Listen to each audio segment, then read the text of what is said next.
Okay, welcome to the College of Complexes. I have to give some apologies to start with. Our speaker is not here. I don't know where he is. This thing has been advertised since July, you know, for him to be here. And his son is also a doctor. He's the one that gave me this to begin with. And I went ahead with that. I got 3 numbers for his son. I called all of them today, trying to get an answer, and so I'm not getting an answer. So we've decided that in the event he does not show up, which we don't anticipate he'll be here, we will talk about, what was it about? The Trump presidency. The Trump presidency. Maybe that would be a good topic. And so we got different opinions about that. You going to have a panel discussion? Yes, a panel discussion. Was that? Yes, a panel discussion. Yes, there's another one there. Yes. The weather is nice. We could go outside and burn the speaker in effigy. I thought you was a Christian. They did a lot of that. Anyway, Quiet on the set. we'll have something of a raucous event tonight. So, who wants? I think John wanted to be the first speaker. I'll go to speak first. This is the subject is Trump. How long will he last as part of it, or whatever you like? Generally speaking. Yeah. Well, this is sort of impromptu. Actually, usually when the speaker doesn't show, sometimes Tom calls me and says, 2 days notice, can you give a speech? So I usually can. So I'll kick off tonight about the US presidency. You know, the US presidency is something of an anachronism. It reminds me of the record of Peter Sellers. Peter Sellers was a well-known English comedian, and he has a record called The Best of Sellers. Now on it, it was the time of rock and roll, and so apparently they wanted to do this song, this music, rock and roll music. And so they open up the studio door, and the first person coming by, they say, "Can you sing?" "No, come in," till they drag him in. And say, "Okay, we'll start singing." So he starts to sing, then they get this big pin, and then jab him, and he goes, "Oh!" Well, that's sort of the way the presidency works. I mean, what you do, you kind of announce there's going to be a presidential election at least 2.5, even 3 years before the event. And so you scour the brush and the woodwork, and out come the most amazing people you've never heard of. But you soon get to know them. And so this whole parade of dimwits usually are paraded around the country for about 2 years.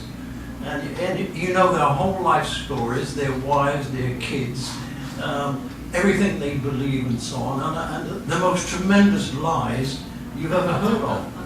But, you know, now other countries that don't do this, such as my home country, United Kingdom, our elections last 5 or 6 weeks. That has 2 effects. One, in the 5 or 6 weeks, you simply cannot spend very much money. And so it's very cheap. And that means to say this grand bribery scheme, which is the American political system, means to say that to be elected, really, even dog catcher, it seems that it costs you a fortune. And so it's open for the tremendous bribery, which it is. As we know, as Tom often says, this is the best government money can buy, which is what you might expect in a capitalist system. I mean, after all, if you're going to spend actually millions and millions electing somebody, you'll want something for it, and generally you get it via legislation. And of course, poor Joe Soap, who's earning, $7 and is it 15 cents an hour these days, as the minimum wage and maximum wage, you can't really afford to donate much. So that's the system, and out of this peculiar system, which seems peculiar to me and probably most people, Trump emerged. Now, much to the surprise of almost everybody, certainly it was quite a surprise to me that such a person, a known braggart, a failed businessman, and a complete liar in every sense of the word, a most disgusting, despicable human being, could actually become president. But, given the media, given the fact that these most outrageous lies are believed, and you have an uneducated peasant population that wants to hear all these lies, and apparently is so uneducated, especially when you listen to American football and other such events, and reality TV, which is the furthest thing from reality you'll ever come across, which Trump was apparently the chief procurer of this whole damn system. Anyway, so this is what happens. And so here we are with the Trump presidency. So what's really happened? Well, of course, the big boast was he was going to undo Obamacare. That was the prize program, the platform of the Republican Party. Quite why, I suppose ideologically, they felt it was a socialist intrusion into the body politic of America. And of course, anything that's even smacks slightly of helping anybody in a Christian manner is anathema. And so, based on that was their main plank. Well, what has happened? Well, what's happened is that the mass of the people, and actually the mass of the Senate, seem to realize that in actual fact parts of the Affordable Care Act are in fact quite beneficial, to the tune of about 25 million people actually gaining insurance, which they didn't have before. But, Trump, given his mentality, is still on about repealing it and replacing it, and that may well happen. But I think it will have to be done with a great deal more funding than people can imagine, actually. So anyway, this great triumph, especially when it was led by that chinless wonder from Tennessee in the leader of the Senate, who Bannon has now castigated in the last couple of days as being completely useless. Well, he didn't need to be castigated because he was useless to begin with. So that was a complete strikeout by Trump. But people like Trump, I grew up with people, I went to college with people, who were from the privileged class. In England, as you know, England is a very class-conscious country. It has, in fact, probably stemming back from the days when the aristocrats owned everything. They owned all the land and everything. So this is really, this notion of having a ruling hierarchy has continued to this day in England. Well, people like that have a privileged education, separate from the rest of us, have a privileged healthcare system from the rest of us, and of course have privileged housing from the rest of us. Nobody can afford properly to live in these multi-million-dollar homes in London anymore, but this privileged class, and Trump came from that class. Never had to really work hard, and it was evidenced in the way he treated people. He treated people disgustingly. In all of his real estate ventures, which he called deals, he never paid people. He paid people who would not just pay the people who did the work for him. And then, of course, when it failed, and he failed, 5 or 6 times, he then declared bankruptcy over and over again. Until in the end, none of the banks in New York would lend him any more money. And so then he had to go in terms of the Russians. And what you will discover, that's what Mueller will discover, is much of his funding for his golf courses and so on came from the Russians. That's why this is why they wanted him, they owed him, and they were in cahoots with him, and actually got involved with the election campaign with massive disinformation. And Muller will uncover this. And so basically, I think, even the peasant class will wake up to the fact that this person is an out-and-out fraudster, that he's damaging not only to the whole country, but to them personally. They will not get jobs. They will not benefit from these tax cuts, which will undoubtedly pass. The notion, we've seen this before. I've been here since the late 60s, when, by the way, it was quite wonderful. Other than the Vietnam War, everybody was working, doing quite well.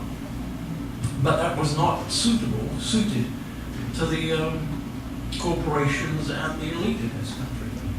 They just didn't want people to have a say in it. They really don't believe in democracy. They just want to control everything, and in fact start a war on the working people. And that's the way I think Trump feels. All these notions about he's going to do things with people is complete charade. I don't think he knows how to. His whole policy, really, I mean, what he's going to do to pay for all these tax breaks is cut benefits, basically. You know, probably cut Social Security, Medicaid, Medicare, and all the other social safety nets, which is pretty threadbare as it is. Now, this is exactly what's gone on for the last 7 years in England. I mean, basically, to pay for the failed economic policies, austerity, and this is what he's on about. That the only way a country can get by and pay down the federal deficit is by cutting government expenditure. That seems sensible, but that's completely untrue. If you cut government expenditure, that means to say the demand drops. And when the demand drops, then there's less selling by the business. So they start laying off. And what happens then? The demand drops even further and further, and you go into a death spiral. And that's what Lord Keynes, the great economist, British economist, said would happen, and that's what happened in England. It was obvious to me that when you cut government spending and health and benefits and so on, that's exactly what happens. And so if Trump gets his way, along with a gang of morons in the Senate and the Congress in general, that's what you're head for a crash. Now, we're completely overextended with respect to debt in this country. The only way the working people have maintained their standard of living in this country is by going into bigger and bigger debt. Okay? So most people are up to their eyeballs in debt.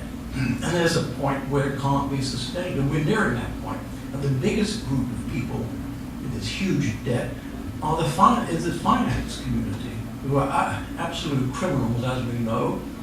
And they borrowed about, it was about 20% of the GDP back about 40 years ago, and now it's about 200%. That's what they borrowed. And it's purely a gambling operation. Gambling on every commodity, so every commodity like metals, grain, hog bellies, and everything is all fixed. It's all fixed by this whole gambling operation in Wall Street. And of course, Trump is part and parcel of all that operation, along with other billionaires. So, you know, he's, in my mind, a completely despicable, disgusting person. He's going to do great damage to this country. But the other sad thing is, these people, if they ever wake up and realize what's been done to them, because if the healthcare is taken away, the benefits are taken away, unemployment, meager as it is taken away, they're loaded up to their eyeballs with 3 guns for every person? I mean, you can see quite well what would happen, what is going to happen. So, you know, we missed the chance, really, to have a decent government. Now, I don't hold out much hope for Hillary or her husband or any of the normal mainstream parties. So I really am waiting for a Messiah to appear that has some care for the whole country and for America in general. So I think his his latest episode with Puerto Rico is really an epitome of what he's like. I mean, the poor lady there of San Juan was begging him, please send us help. And so he castigates her for not saying, well, your people don't have any backbone. Where's your rugged Americanisms? Why are you out there doing stuff? And calling her, names. I mean, it's completely, despicable. I don't think he has an empathy bone in his body. And I think Mueller would discover this Russian connection of what he's done with money laundering and so on and so forth by his real estate operations, especially with the gang of criminals in Kazakhstan. But when it all comes to light, I think he will be impeached. And the sooner it happens, the better.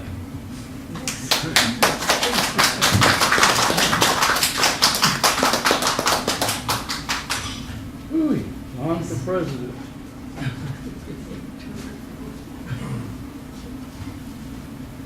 One-upsmanship is not legitimately done with a smear. Our media is so much against this president. Every media outlet, mainstream media outlet. I would characterize Donald Trump as being the reincarnation of Andrew Jackson, because I've never seen any president with as many enemies as Trump has. Enemies in the opposing party, enemies within his party, enemies, it appears, in the military. And there's this joke about the president. He's been in office a month or two, and then he's called to a meeting, and maybe 30 or 40 people. Jesse Ventura, when he was governor of Minnesota, had an instance like this, and they kind of get together and they bring him to a private showing of a scene of the Kennedy assassination that's not the Zapruder film, and it includes footage never seen. And afterwards they say, are there any questions? Is Trump able to beat Trump? The answer is no. Any reasonable person seeing what is arrayed against him there in office would be able to conclude that. If I want to characterize this country, I would just look no further than Hurricane Harvey and what happened in the midst of Houston's worst days here, where everybody came together, everybody helped out, all colors, and that to me is really what America is about. You're hearing about insults to Puerto Rico. I'm hearing about Trump stopping Air Force One to go visit with a policeman injured in a motorcade. I hear stories about Trump actually being kept by his staff from meeting the people because he had a pathological giving away cars, helping people out with give some money and so forth.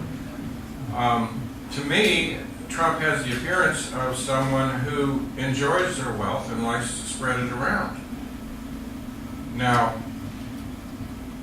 why do we have this dark impression of Trump? Number one is, if you trace this Russian myth back, I think there was one somebody or other was talking something about it, but that was a campaign point of Hillary Clinton. After Hillary started talking about the Russia connection, then it became really big. Well, who has the Russia connection? Hillary has the Russia connection. There have been people who have observed that everything that has been blamed really was something they were trying to kind of magically do a kind of magician's trick and blame on the other side. Podesta was over in Russia with the Uranium One deal. How many here know about the Uranium One deal? That's pretty shady operating there, and money, a lot of money to the Clinton Foundation. All this talk about Trump's bad business practices and so forth. In the meantime here, just recently, we had Jamie Dimon threatening that, can't remember the guy's name, he bet 40-1 bet with billions of dollars, and Jamie Dimon basically said, you come up with, was it $1.5 billion or something like that? You come up with $1.5 billion in 24 hours or you're feeding the fishes. And I mean, everybody heard him.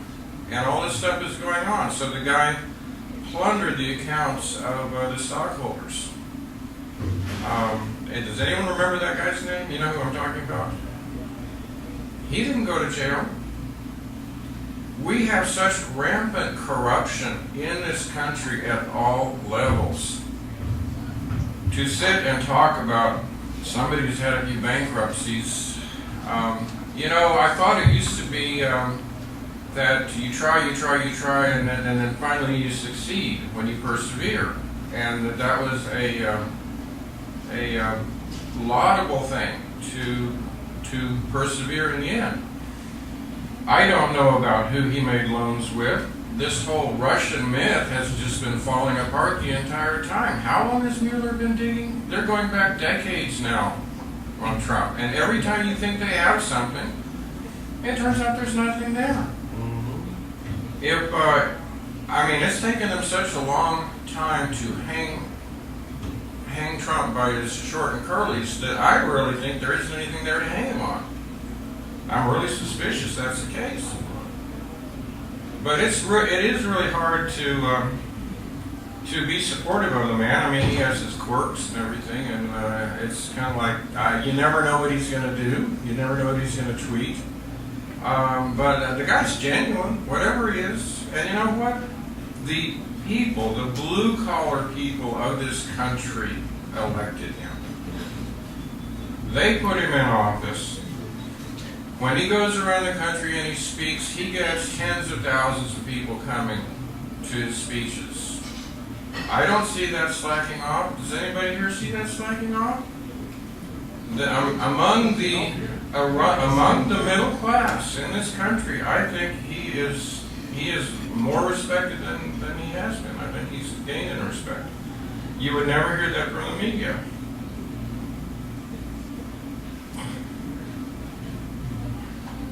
Well, that's probably enough for. Well, okay. One other thing here is we have got some incredible stuff going on here in this country. Under Trump's administration, we've had at least, last time, and it's been a while, 15,000 people arrested for pedophilia and human trafficking. It is epidemic in this country, and it's not the lower circles. This is your rich and famous people. I like to check things out and double check them and get, multiple sources on information before I come out with it. But right just before I started over here, someone emailed me an article about Hugh Hefner, that Hugh Hefner was facing pedophilia charges that stemmed from about a 7-year-ago charge on him that seemed to be going nowhere, and then just recently it gained legs. And the word was that Hefner was ready to deal. He was ready to talk. He was ready to give up information on the whole network, and all of a sudden he's dead under suspicious circumstances, I'm told. I'd like to confirm that more. Probably you won't hear much about that in the mainstream press. And Britain's had its problems, especially with pedophilia. Very high-profile people over there. United Nations has. Brussels has had some horrible pedophilia things. It seems to be that this is how those moving up into positions of power are controlled. And that's been a policy for a while. And the policy's coming apart at the seams. People are fed up. So we've got incredible corruption. And We had Clapper come out, and I'm trying to remember who the other guy was. There's Clapper, and I can't remember his name. They came out on a program with like one of your mainstream CNN reporters, and they said Trump will be taken out. And Wolf Blitzer questioned them, well, do you mean, they said no, not impeached. He'll be taken out, and the vice president will not be allowed to take office. And they made that statement on national television. Why their asses are not in the deepest brig right now, I have no idea. That shows Trump is really not in control of this show. It's really, really kind of terrifying what's going on. Thank you.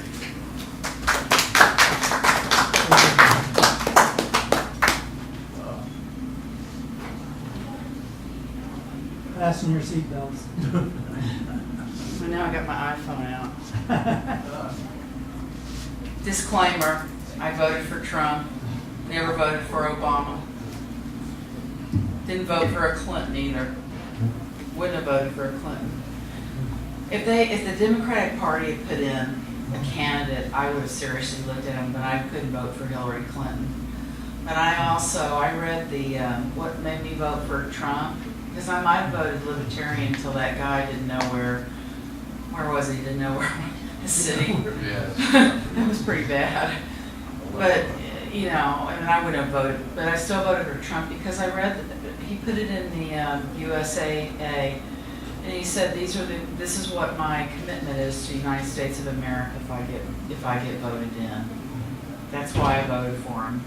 And then also, that's the reason. And I want to talk about executive orders. And the one I want to talk about most is the one for the Veterans Administration.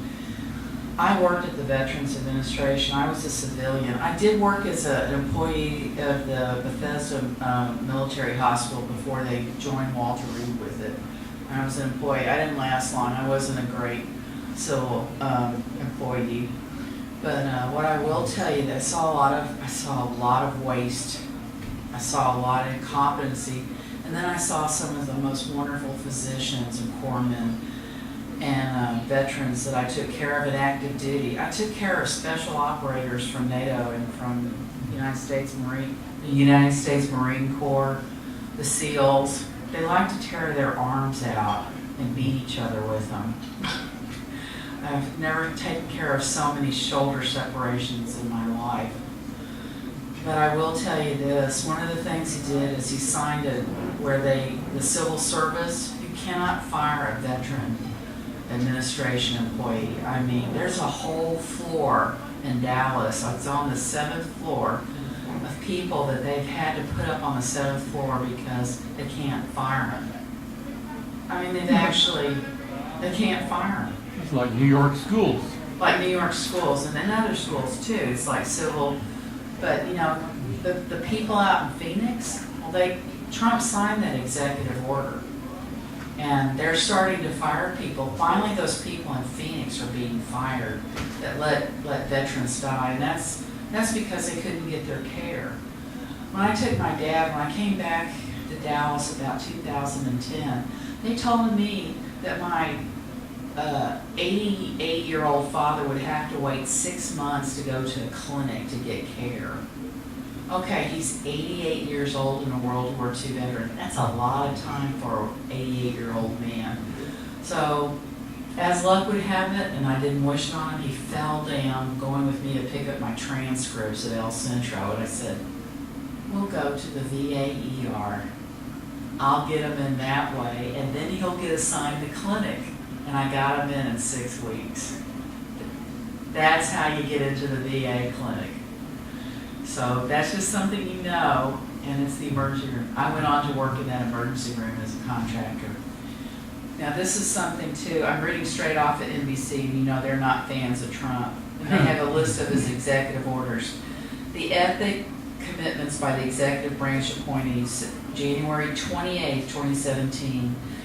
This order stops all executive branch officials from lobbying for 5 years after they leave office and places a lifetime ban on lobbying a foreign government. The order enacts a number of other lobbying restrictions, including banning employees from accepting gifts from registered lobbyists and banning employees who are lobbyists from participating in any issue they petitioned for within the last 2 years. Donald Trump signed that. Man, I would just vote for that. Yes, ma'am? Also heard that he allowed people in that he had previously said they should not be lobbying, but he made special exceptions for a lot of lobbyists who should not be lobbying. So he signs it with one hand, takes it with Well, the I'm other. not aware of that, but still, if you go by what he said, and there's some other things, there's still some other things. I'm not a fan of Eric Prince, who was the head of Blackwater, and he still's gotten in the back door, and his sister is Betsy DeVos.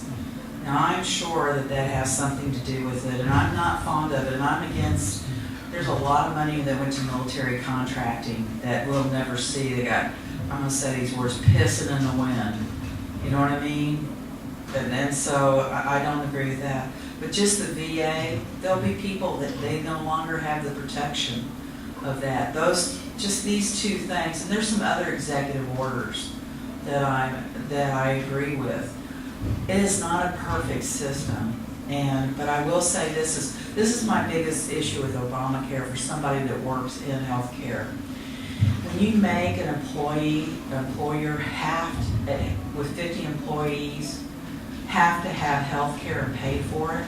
Most companies are not that big, nor can they afford it. And also, I work in a healthcare industry now that's not bedside, and I will tell you this, actually, for all your bills, only 25% is really paid for. You don't really pay the full bill.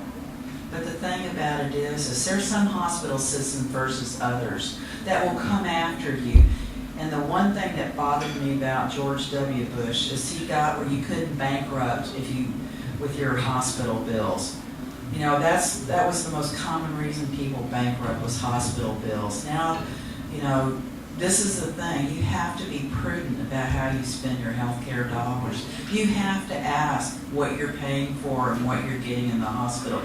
I price shop where I go get my dental stuff done. I price shop where I go get my CAT scan done for my neck and head. I price shop the doctors that I see.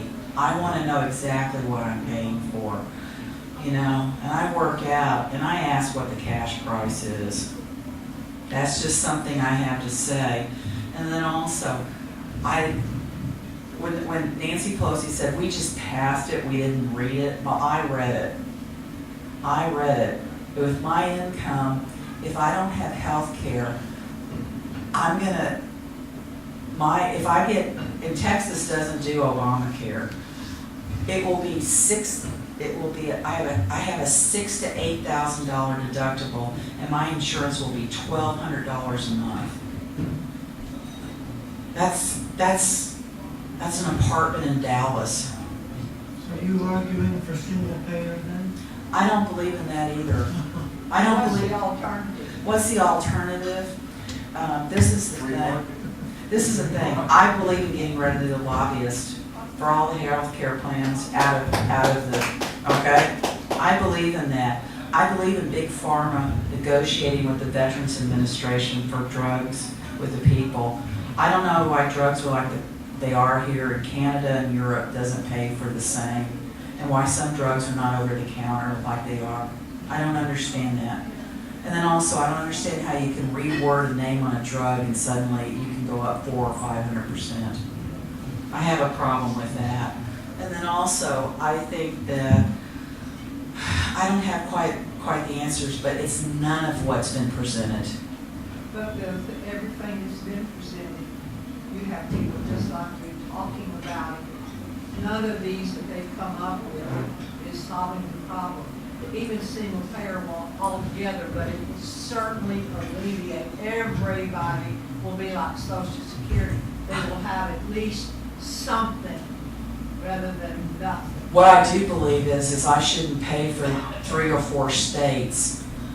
And I think that the money needs to go to the states and let the states decide how they spend That the is money. the last thing. People, states like California and New York will have better. West Virginia, and some of those will have nothing. Those states only have what states give. But I believe it's proportional for the size. Well, but all of these states that are the most needy get more money from the federal government than they send You needy. know who makes the difference? Is somebody like myself that they would put through nurse practitioner school that would go out into a clinic and out in a truck and do medical and preventative care. That's what would make the difference truly. How do you get something like that started? Well, it's kind of like We've what, got all kinds of. and I'm gonna have to get off here in just a second. But this is the thing. How you don't have a trade when you leave high school if you're not gonna go to college is a criminal thing. Everyone should have a trade and be able to make a living. Also, with medical care, everyone should be invested on how to take care of themselves and be a good consumer. Also, they need to know who they elect, and also the lobbying needs to come out of this. There are an awful lot of shoulds there, and I agree with all of your shoulds. How do you get them started? Big Pharma, Big Pharma needs to go. Hospital Association needs to go. And then the insurance companies need to be reined in. And then also, I'm going to just say this right now, the Hospital Corporation of America, which is a for-profit company, is one of the most powerful, and if you go to choose your health care there, it's like you're not taking care of your own health and well-being for yourself or anybody else. And I'm not just targeting them, I'm targeting a lot of companies. See, I listen to a lot of people just like you. They're enumerating all of these problems, and we all know they're out there. And then where do we go? Paul Ryan certainly doesn't have the answer, Mitch McConnell, and I have a real big problem with both of them. And I want them out of office. Out. Well, Which one? we're not going to get to that. Why you got to speak? Your turn. Tell us what to do about all that, somebody.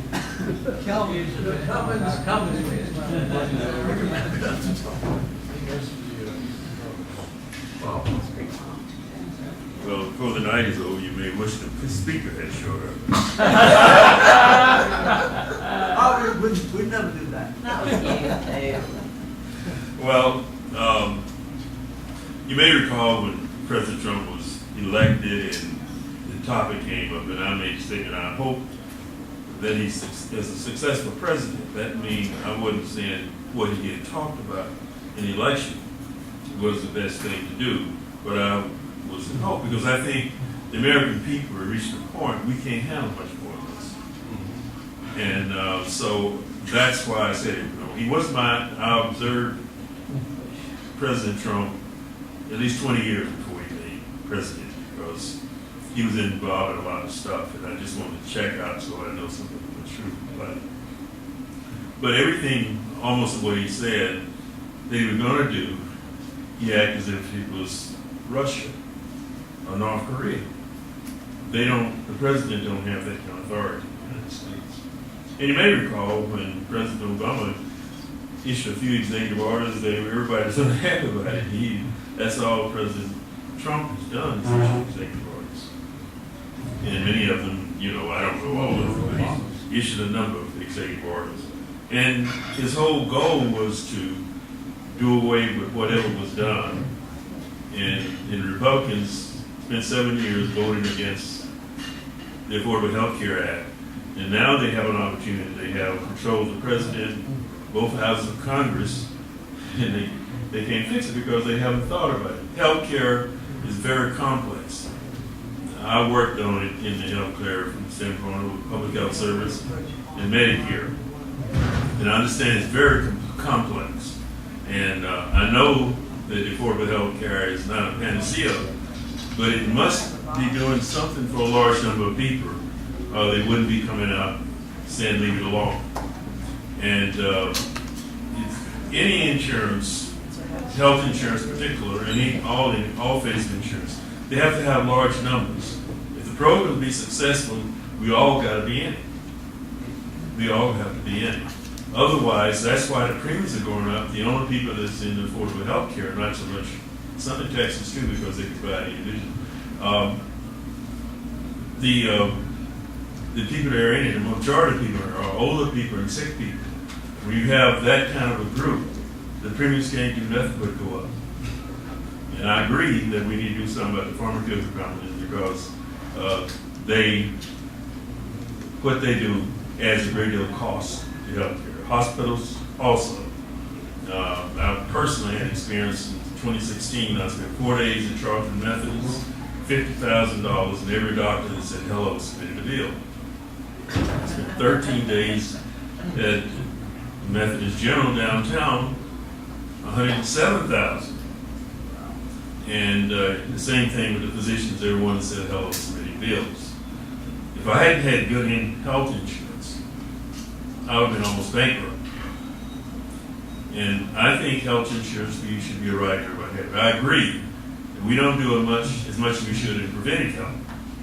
I'm a very strong advocate for preventive health care because a large number of demographic groups have genetic things that they're prone to certain illness. African Americans are prone to high blood pressure, diabetes, and those diseases can lead to other diseases, heart, kidney problems, and all kinds of things.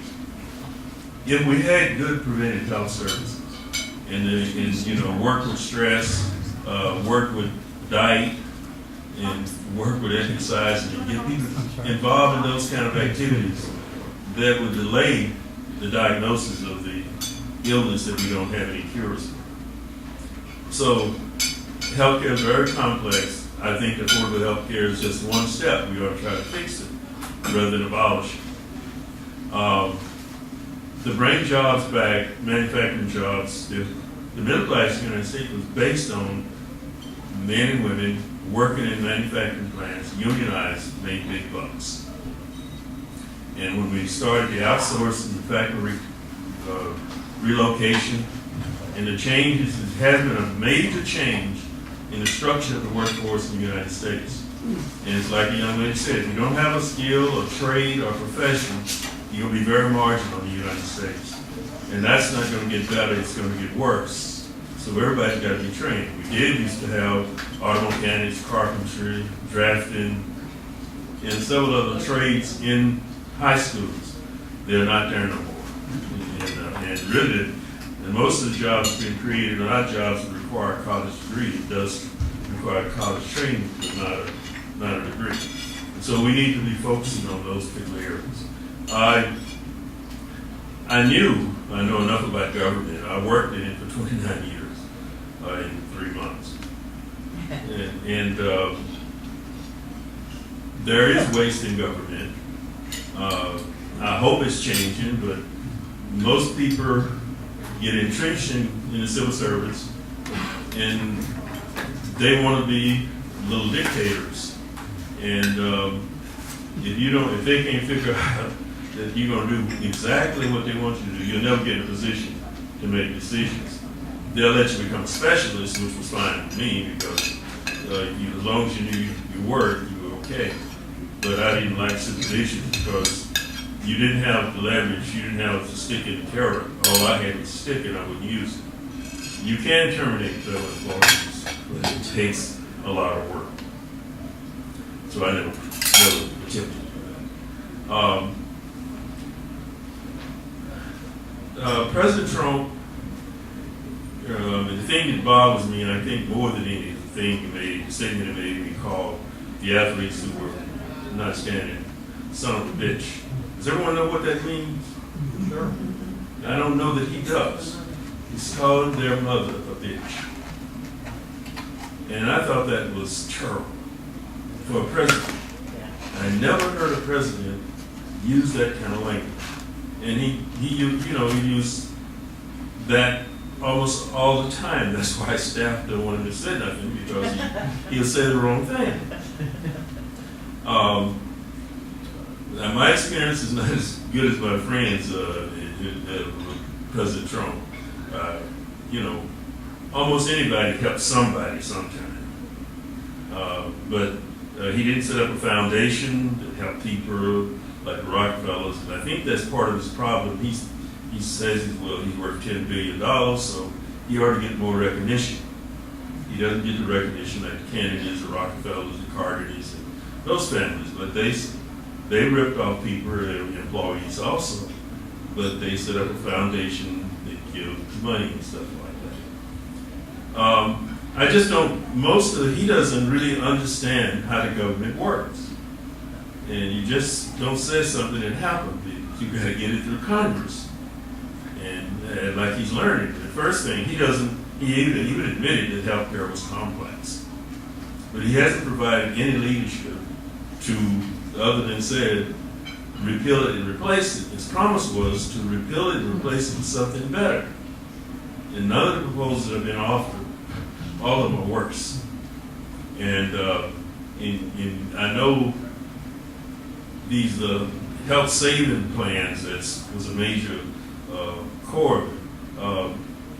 That's just like a catastrophic health insurance. It just means you're going to spend $3,000 to $6,000 out of your pocket before it kicks in, and that don't happen to most people. So I kind of agree with John. Until the American people wake up, get beyond whatever these little petty things that divide us, then this is what we're going to have. And sometimes maybe God is trying to tell us something. Well, most people, I didn't think President Obama was going to be elected when he ran.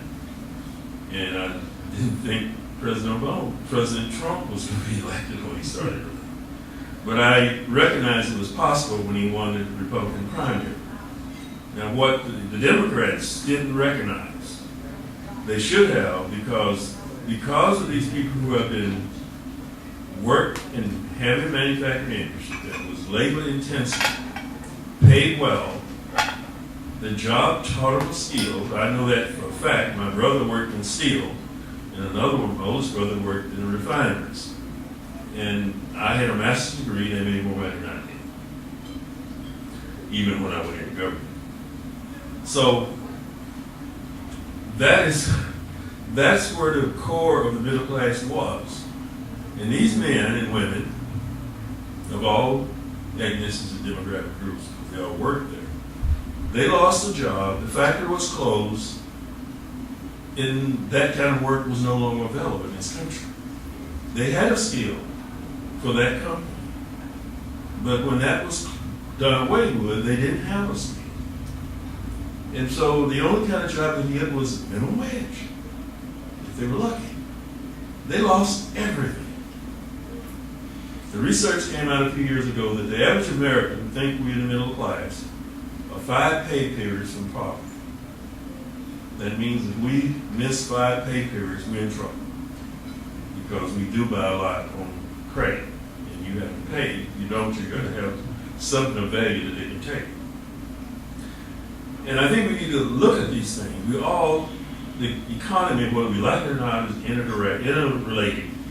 And it hurts everybody one way or the other except the elite. And they can be hurt too if the things drastically change, and they can be hurt too. But the people who are working are hurting most. The Democrats, Ms. Clinton, didn't focus on that. And President Trump did talk about it, and it resonated with people. And everybody who voted for him were not necessarily racist, but they were fed up. And a lot of it is like John said, we just got to learn to think a little bit on ourselves. We got to be trained to do that, and that's a hard thing. And we don't need a president, I think, the biggest thing is he just continue to polarize people. And we have polarized too much already.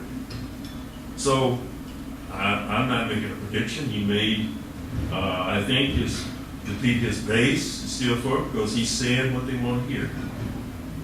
And as long as they hear that, they're okay. They'll probably vote for him again. But his friend Bonham supported the senator that won the primary in Alabama, and the one that the president and Mitch McConnell was supported and lost.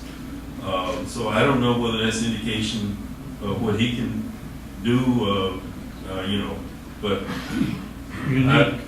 I think we're in trouble. We need to get away from these little petty things that we fight each other about and hate each other about. And I don't know, I'm just like anyone else, but I've never hated anybody. Because if I hate him, every time I see him, my blood pressure go up. So I'm not going to hurt myself. And I think anyone should be able to think that way. It hurts you to hate somebody. That's a powerful word. Thank you.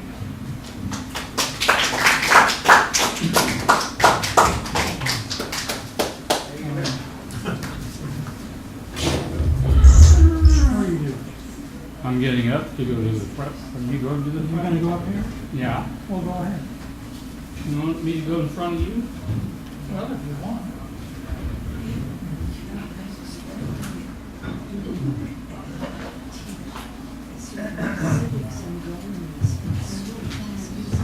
I don't have any fantastic words of wisdom, but let me talk to you about healthcare just for a moment.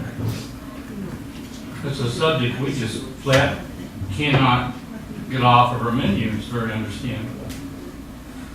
Let me give you just a little bit of perspective as to what I know about it.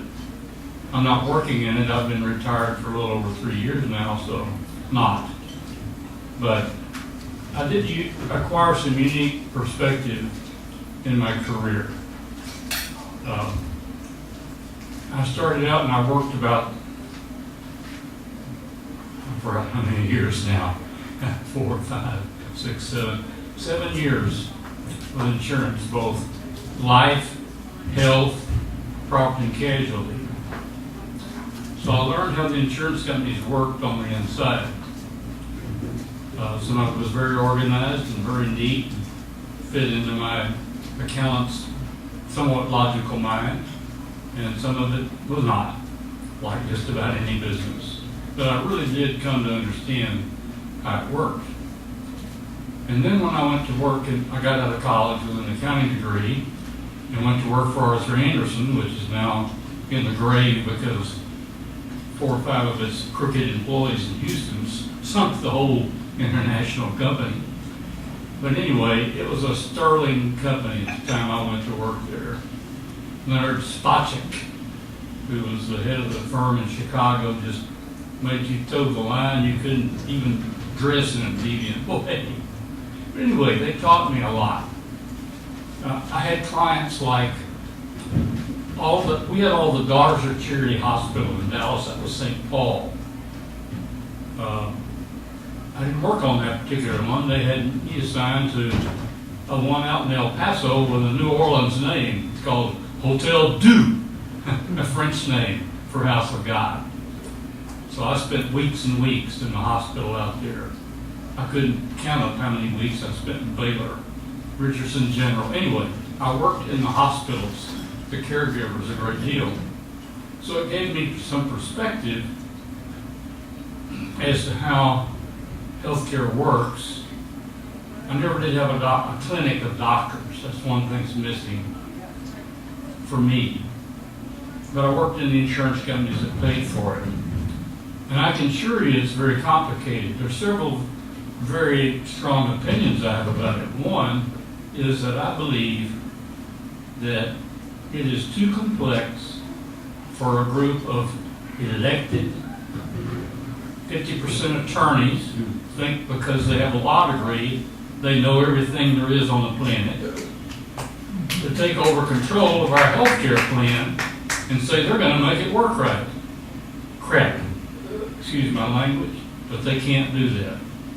Coming from where they are. Their perspective lacks essential items it needs, and that's some practical knowledge of seeing what goes on inside an organization. Everybody can't go do what I did, and I don't know everything there is to know about it. But I learned enough to know that the healthcare system is very complex. It has gotten very large. And our country, as you all well know, is very diverse. 320 million people. You know, the people and the appetites they have for goods and services in Montana don't resemble what the appetite does in the Bronx or the Watts district of Los Angeles or up on the hill in San Francisco, you know. And I've been in all those places, so I halfway understand what I'm talking about. The country has gotten very large. I think one of the things that might, you know, a number of our states are bigger than the average sized country in the world. Some of our politicians love using countries like the Scandinavian countries and Switzerland as examples for this is how we should do healthcare. It would work wonderful. No, it wouldn't. It wouldn't work with a flip because their citizens are very different from our citizens. Like in Switzerland, they walk and they bike a great deal. They're healthy. They don't have in those countries might be called lower caste in India. They don't have it. We have it here. We have a lot of people who are very unhealthy. Here's another statement. Providing free health care does not work. Oregon tried it. Guess what? Those people didn't come in and get the free health care. When they got in the mood to get some care, they went to ER, just like they've always been doing.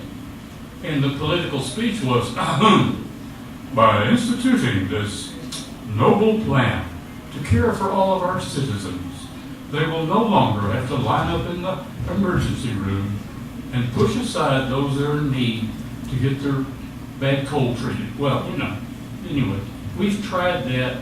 We tried it up in the Northeast, was it New Hampshire? Somewhere like that. So there's some things that don't work. Does anybody have a magic solution for that? No.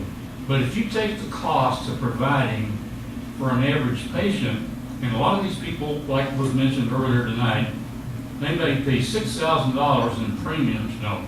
They may pay $1,000 a month for their family. $12,000 a year in premium and have a $6,000 deductible, 18 grand. Well, guess what? For that, there are physicians now around the country that are providing no insurance accepted. You pay me $1,000 a month and I'm going to take care of you, whatever needs to be done. So and they have discovered that if they take all of the costs of administration, filings, returns, the cost goes down dramatically. And that is, in my viewpoint, that's probably one of the few things we can do to actually reduce the cost. And that's give everybody, if we want to give everybody an allowance who can't afford to buy health care for themselves, some kind of a fixed allowance, they should be able to buy care that's a lot better than what we would provide them as a government. I would love for everybody to have good health care. When you add the cost of our politician up in the Northeast who ran for president, what would it cost? $10.2 trillion over a 10-year period. So there are things that people can get up and politicize about, but the cold facts of life are it is not affordable. So we have to learn how we need to force our political and medical professionals to come up with some things that they're not doing that would reduce the cost. And that is doable. Texas, for example, put a law in that says you can't go just sue the doctor at the drop of a hat because you don't think he treated you right or she treated you right. Guess what? The attorneys stopped lining up at the doors, taking the lawsuits on and saying, guess what? Just sign up with me. I'll get you some bucks. Of course, I get a lot of bucks too. So there are some things like that we can do that reduce the cost of health care. Most other states have not done that. But there are a lot of things we can do. It's going to take somebody with some real originality to do it. I know just enough to know that an elected person who may be an expert at governmental administration does not know how to fine-tune a medical clinic and a hospital and make it work well. That doesn't mean they're stupid. It means they're uninformed. They don't know. And if we take that down to the state and local level, people can get in there and get their hands on it. You know, when you get your hands dirty working with something, you learn a lot about it. And I suspect we might do a better job running healthcare as the Dallas-Fort Worth metropolitan area than the federal government has shown it can do at a national level. They lied to us. They didn't tell us remember all those statements about your premiums are going to go down $2,400 a year. Blah, blah, blah, blah, blah, blah. Now, all those things we were lied to say, oh, we wouldn't suggest that our people vote against that. Even after it was voted into place, 62% of the American public were against it. But once they started getting their hands on the money during the second term of Obama's administration, guess what? The tide shifted. Now people say, they won't say it, they won't verbalize it. I am afraid of giving up my benefit because what I might get next may not be so good. And so now we have paranoia about changing it. It's going to take somebody with as much guts as that crazy man up there in the White House is, hopefully not crazy like he is, but with as much push to get some change made. I'd love to see it fixed. I'm almost at the end of my life. I mean, Tom and I make number 77 this fall. Whoa. Yeah. And we're fortunate that we've had a reasonably healthy life, and we're not going to the doctor every other day and taking 7 medications to keep ourselves breathing and living. I'm glad all that service is there. I'm grateful at this point that I'm not on it. But I sure do think it's a subject that everybody worries about, and the press does not tell us. If you listen to the radio and you listen to the TV, a lot of them don't know. Most of the older reporters have been laid off because of their salary costs, and you have a lot of rookies up there talking about subject they don't know squat about. So I'd say at least 50% of the American public does not understand enough about health care to even have an idea what to tell their representative to vote for. So we need some knowledge, and we need to figure out a way to do it in a way that's going to work better than one big national pool where one formula does not fit the whole country. Thanks. I'll shut up.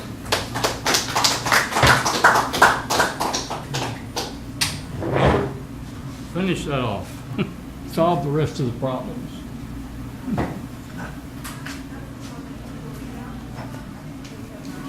Well, that would be easy to do if we could accomplish a couple of things. Number 1, term limitations. We must force this through. Number 2, eliminate lobbying as much as possible. Number 3, reinvigorate with full force the antitrust laws and break up the cartels that rule this nation and this world and cause all of these wars we're having because they're so profitable. There's more money made during war than any other thing in history. And that's what Eisenhower warned us of, was the military-industrial compact, or whatever it is. Complex. And what you need to throw in there is the banking system with it. One of the most evil groups of people on earth. Read The Creature from Jekyll Island. If you haven't passed your test on that, you're not a true American yet, in my opinion. The biggest problem that I see in this nation and this world is greed and lust for power. I do not like the word anymore, capitalism. I don't appreciate even discussions about capitalism. This nation started out by people who understood free enterprise. Every man and woman being created equally and therefore having equal opportunity. With capitalism, you don't do that. You don't get that because these people at the top focus on capital, capital, capital, capital, until they are putting every other competing business out of business. And that's not free enterprise. Free enterprise is appreciating your neighbor who's competing against you, not trying to drive him into the ground and put him out of business, not trying to be a Walmart or somebody. They put this tens of thousands of moms and pops businesses out. There's some states, fortunately, not nearly enough, that will not allow a Walmart in their state. We need to do these things. Now, in this country, we have a huge diversity of people.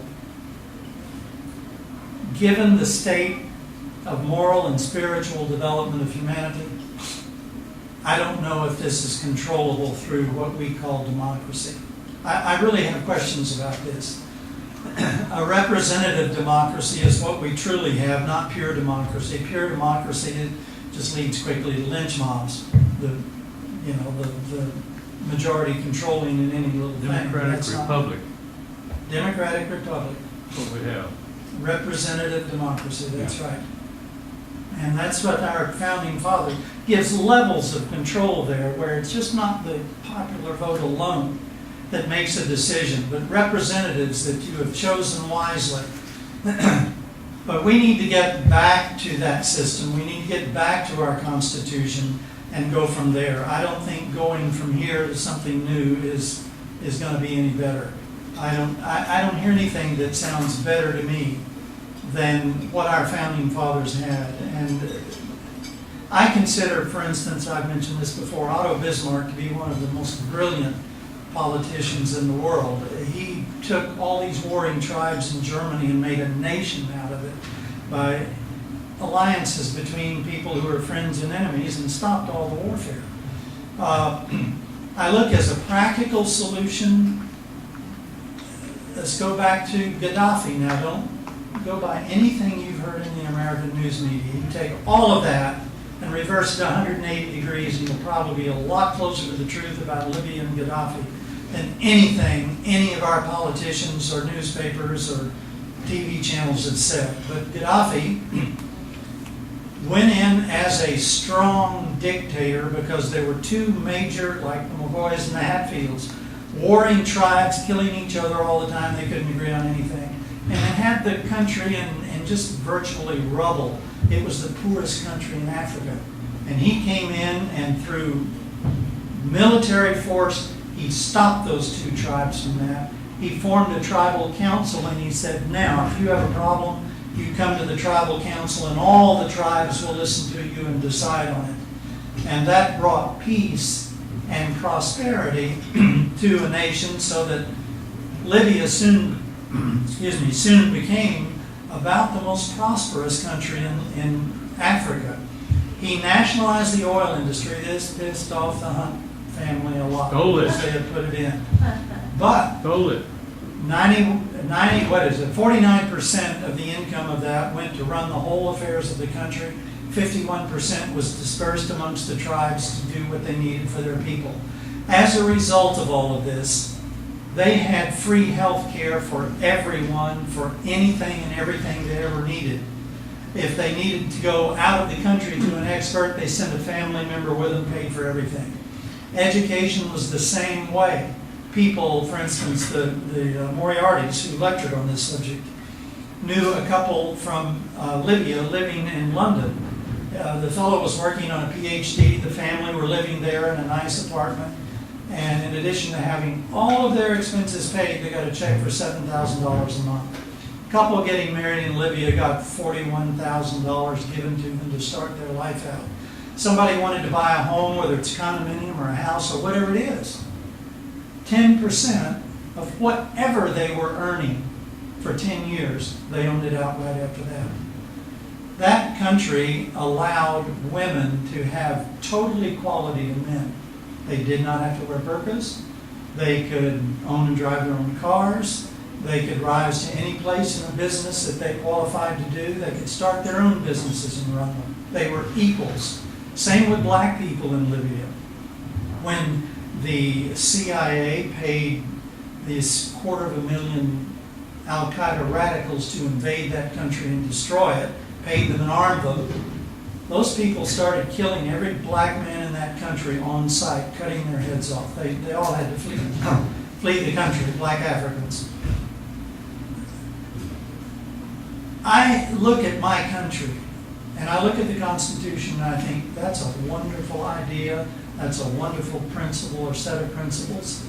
But I look at what we've been doing, and that's not my country. What's going on is not my country.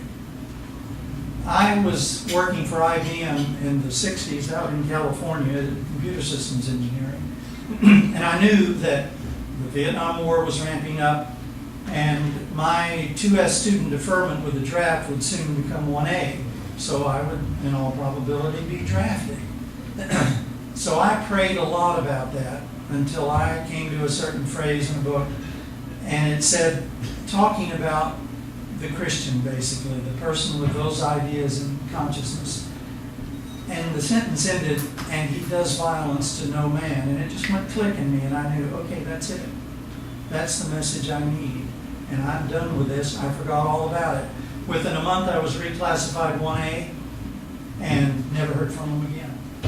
I was about number 100 on the age group of my draft board in Evanston, Illinois, and they took 10,000 out of there. So that was my answer from a much higher source, I believe. I think we all in this country need to dig deeply into the quietness of consciousness to find that still small voice that leads us through these things, and not be driven by all of these divisive issues of how ugly this person is and what a stupid idiot he is and this and that and the other. If they're in positions of leadership, we need to support them now and get them through this period. And if you want to, vote for someone else later. But now we've got what we've got. We're on that train. Let's ride it and not derail it, because this country is close to being derailed. I brought this up before. The most successful civilization I've ever read about was ancient Egypt, that lasted for 5,000 years. How many hundred are we? Less than 300, and we're almost gone. We're almost gone. We have nothing to show, really. 5,000 years, because they had certain principles. The goddess Ma'at gave edicts. They became national law. 2 of them were always speak the truth to everyone and always treat everyone in a kindly manner. Because of that, they were extremely peaceful and very prosperous for 5,000 years until they were invaded by immigration and a revolution happened. And that was the end of that. Those, to me, even though those were not Christian people, they had many gods and goddesses because they didn't understand, like Jesus said when he was asked, why are you teaching them in parables? He essentially said, because that's where they're learning right now. And, they're first graders, you're sixth graders, and so forth. People are at different levels, and we need to acknowledge that and to accept that and embrace it. People are all kinds of people in every group, in every church, in every organization. You have good people and bad people, and people with this belief and that belief, or no beliefs, or all beliefs, or whatever. Very few of us on this earth have knowledge about much of anything because we really know very little. We just believe a whole lot of things. We think all of this is the truth.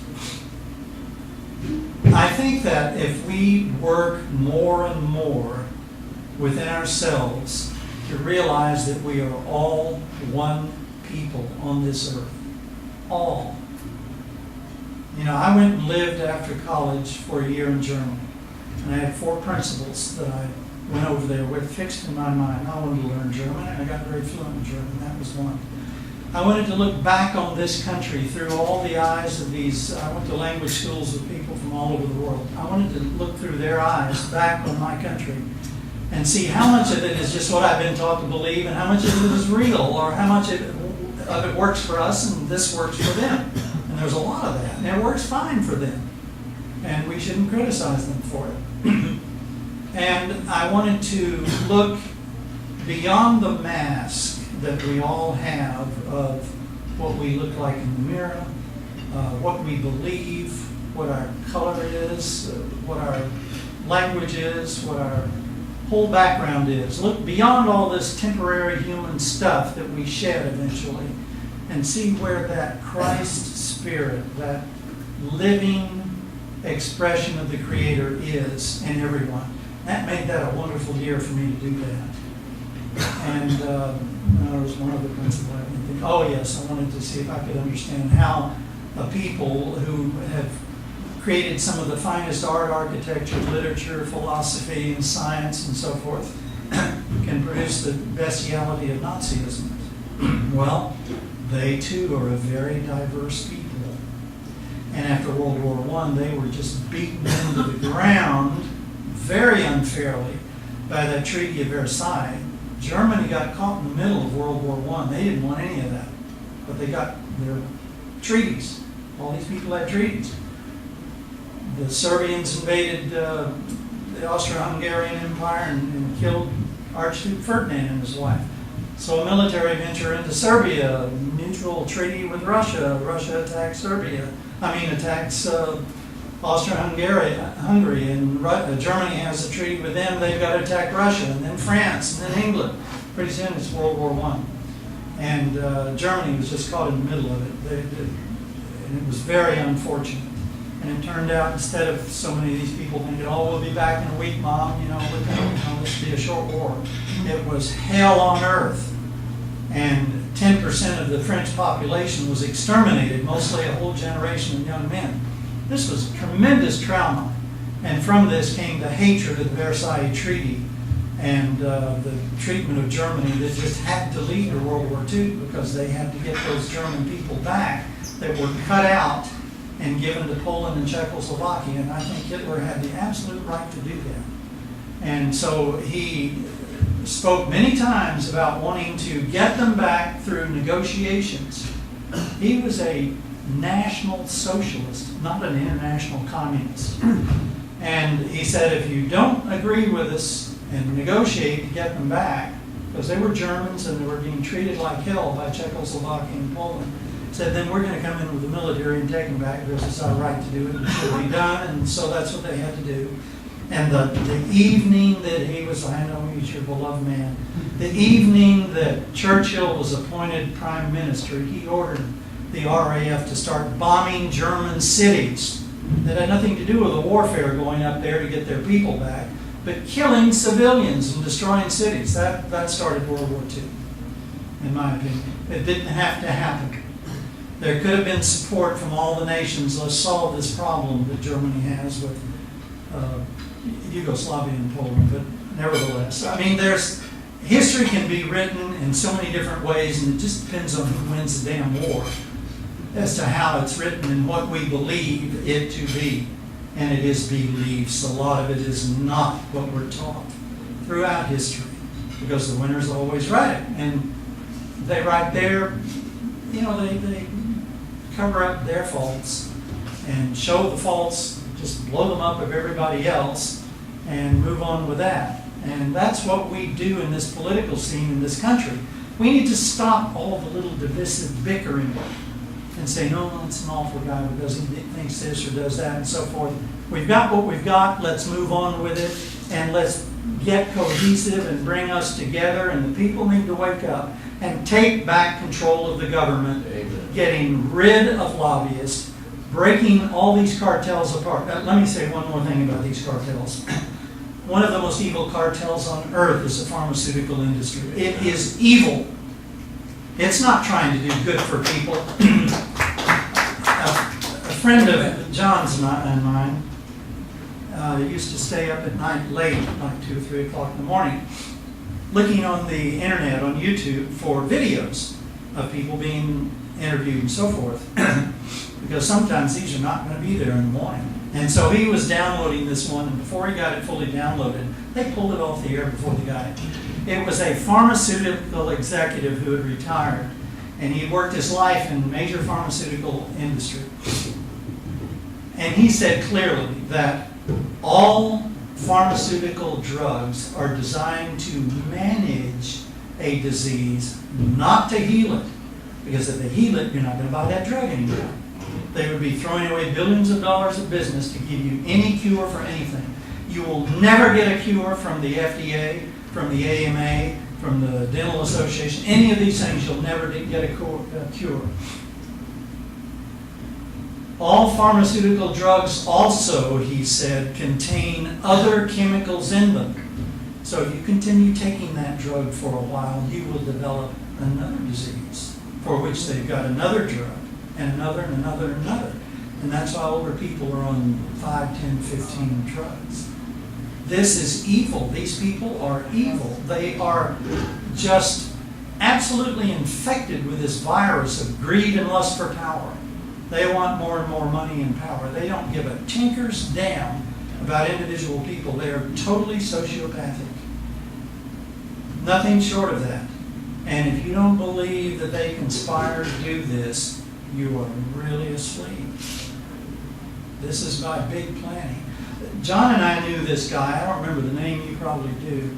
A man who was a dentist, and he saw that a lot of people just couldn't afford it. So he started on his own, privately, doing dental work for people at very reasonable rates, that whatever they could afford. It would vary tremendously depending on the people. Well, the American Dental Association found out about this, and they said, you've got to stop that. You've got to stay within the range that we specify. And he continued to do it, so they jerked his license. And then they got him prosecuted for practicing without a license and thrown in prison. That's your cartels, and that's the government run by cartels. And it's going to get worse and worse and worse if we don't put our feet down and stop it. We're the only ones who can do it. And we have to do it.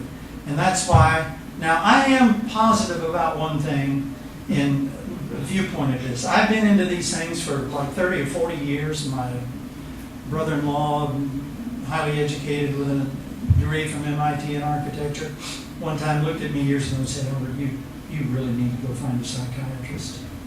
Well, my sister a few years ago said, "Well, some of those things you used to talk about appear to be coming true."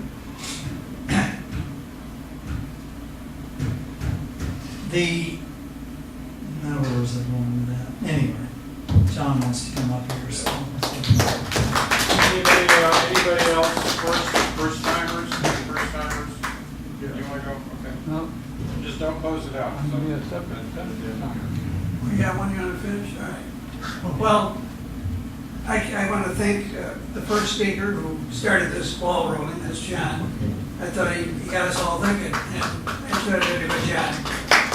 Anyway, I got to thank somebody. I listened to what you had to say about Gaddafi, and I'm recalling Moriarty was here, and he did talk about Gaddafi.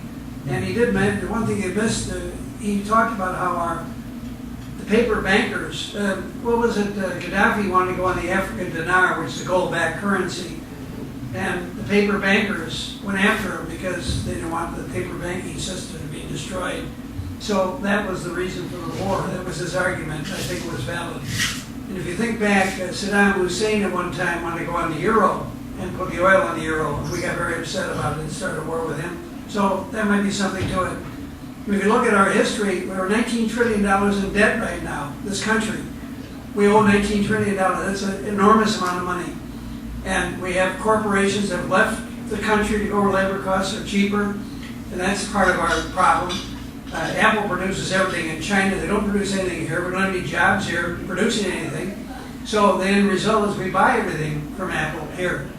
But we don't have the jobs to produce for the people that have the money to buy the product. Well, this is part of the problem. And we have huge unemployment in this country. We have 25 million people in this country that are unemployed or underemployed right now. And this is a real problem. That's part of why Donald Trump got elected, and it's part of why people are upset, and it's not recognized like it should be. So what are we going to do about it? In my view, I think we have some real problems in this country. We have the best Congress money can buy. I've said that before. John mentioned it today. Corporations control Congress. We have the best Congress money can buy, and it is one of the biggest problems we have, and it has to be adjusted. It has to be addressed. Something has to be done, and you have to get down to what will Congress vote for. In my view, it was also John brought up about the length of elections that are going on in this country. In my view, that in one way to get elections reduced in time would be to have free airtime the last 90 days of a general election. That would be, would Congress vote for that? The answer is yes, they would vote for it if it's presented properly. I think they'd vote for it because they get to keep the money they raise, plus they get free airtime. They don't have to spend all their time raising money. They're going to go for that. Now, also, there's no history of a challenger being an incumbent before the year 2000. I know about that. And so if that were to pass and that were to happen, then we'd end up with, we'd have representatives represent the people that do the electing instead of representing the people buying their vote in Washington. Then and only then we can get Congress to act to put tariffs on corporations overseas and get the jobs back here that we need. And at least have jobs in this country for what is produced in this country. Every country in this world should produce what they can sell in their own country to the best of their ability. Then you don't have standing armies around the world to protect your perceived vital interests. That's why we have standing armies around the world. That's going to bankrupt us. We keep going that way. We can't do it. We have the largest military budget in the world, probably 10 times more than any other country. It's ridiculous. It should not have to be. Anyway, that's something to think about. But I do think that we could get our Congress to enact free airtime. And if that happened, they would represent the people instead of representing the people buying the vote. Then we could put tariffs on corporations, get some jobs back here, and we could vote to shorten the workday in this country. If you shorten the workday in this country, if you think about it, in 1938 they shortened the workday from 60 hours to 40 hours. They shortened the work week, and they shortened the work day from 10 hours to 8 hours. They did not cut the pay. They got the same take-home pay in 8 hours as they had in 10 hours. It was a federal law, not a state law. It was the Fair Labor Standards Act, 1938. And when that passed, states didn't have the problem. So big corporations screamed like stuck pigs, but they had options. They could break up, de-emerge foreign smaller companies, get around the restrictive labor law, or spend money, become more productive, and produce more in less time than competition small business did in more time. Within 5 years, big business and labor went hand-to-hand each state legislature to put the small business people on a shorter work day because busy little companies, and that's how they get, and they want to limit their competition. That's how we got the 8-hour day and the 5-day work week in this country. That's how the rest of the world followed. So, in my view, maybe a 6-hour day would be the answer. 30-hour work week. I negotiated it, by the way. It was done in the railroad industry, and I know how that was done. But anyway, the whole point I'm getting at is you would not gain 2 hours leisure time. You already lost it in traffic. You get it back. You'd have a better life. You'd have more people working, paying taxes. You'd have less people not working, draining taxes. The government would get 2 full benefit of increased tax revenue without raising taxes. There'd be less bills to pay for people that aren't working as they'd be working. You'd have a better economy, and a better life, a better tomorrow. And that to me is the future. That's something we could push for. But I better shut up while I'm ahead. And anyway, I'll give it to the next speaker.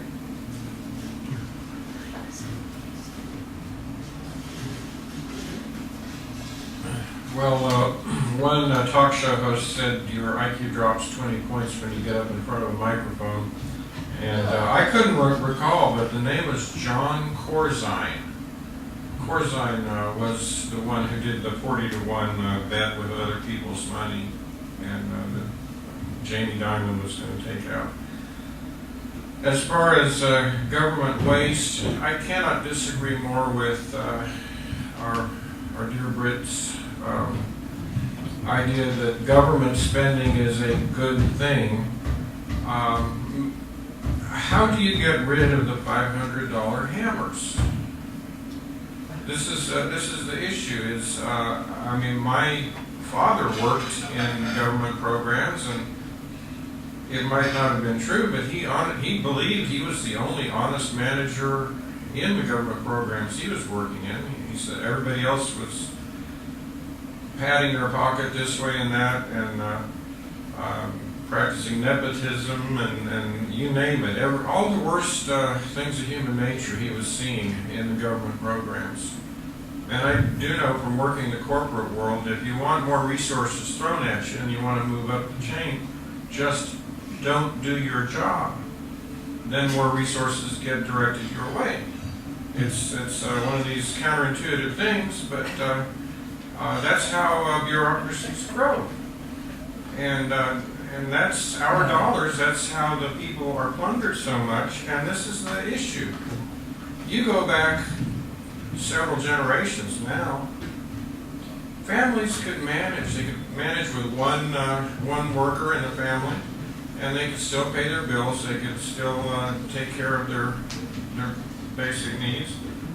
But the cost of living has gone up in all these incremental little ways, in all these areas with this passing this law or that law or this requirement or that filing, and we're plundered. And one of the things that I've observed about our dear human race is the general people are not really good at finances.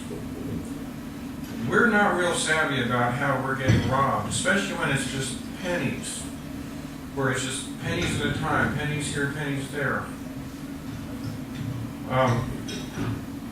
One of the things that we look at with Trump being assaulted, basically, with these investigations is, I wonder how many in the Congress are looking at their finances and saying, better him than me. You look at all these politicians, they get in, maybe they've got a couple $100,000 to their name. They're leaving office, if they ever leave office, and they're millionaires. You can't do that on a senatorial or a House salary. So where's all this money coming from? That's from them selling you and me out. We're all getting sold out by these people. And so, this is one of this amazing things, is this micro-focus on Trump and his defects. And the man has defects. I'm not arguing he doesn't. It's kind of like, every time General Patton was accosted by the press, he got bad press. There's always something he said, "Well, General, do you read the Bible?" Every damn day. He always had something to say that they took umbrage at. Every G damn day. Well, I like that one word. Yeah.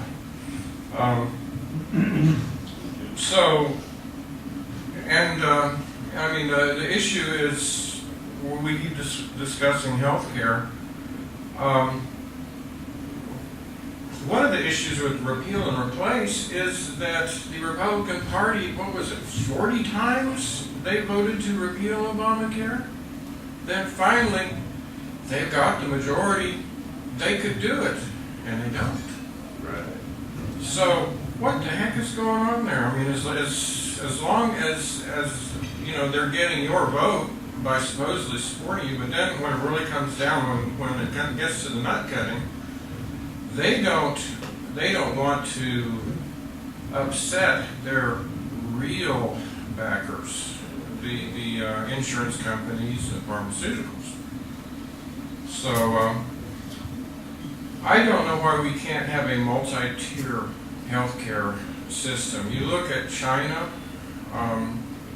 We're in a situation where we really got a lot of people. Can you give everybody the top tier treatment? You really can't. But should you deny them the basics? No way. Everybody living, breathing deserves the basics. Does our nurse agree with me? Yeah.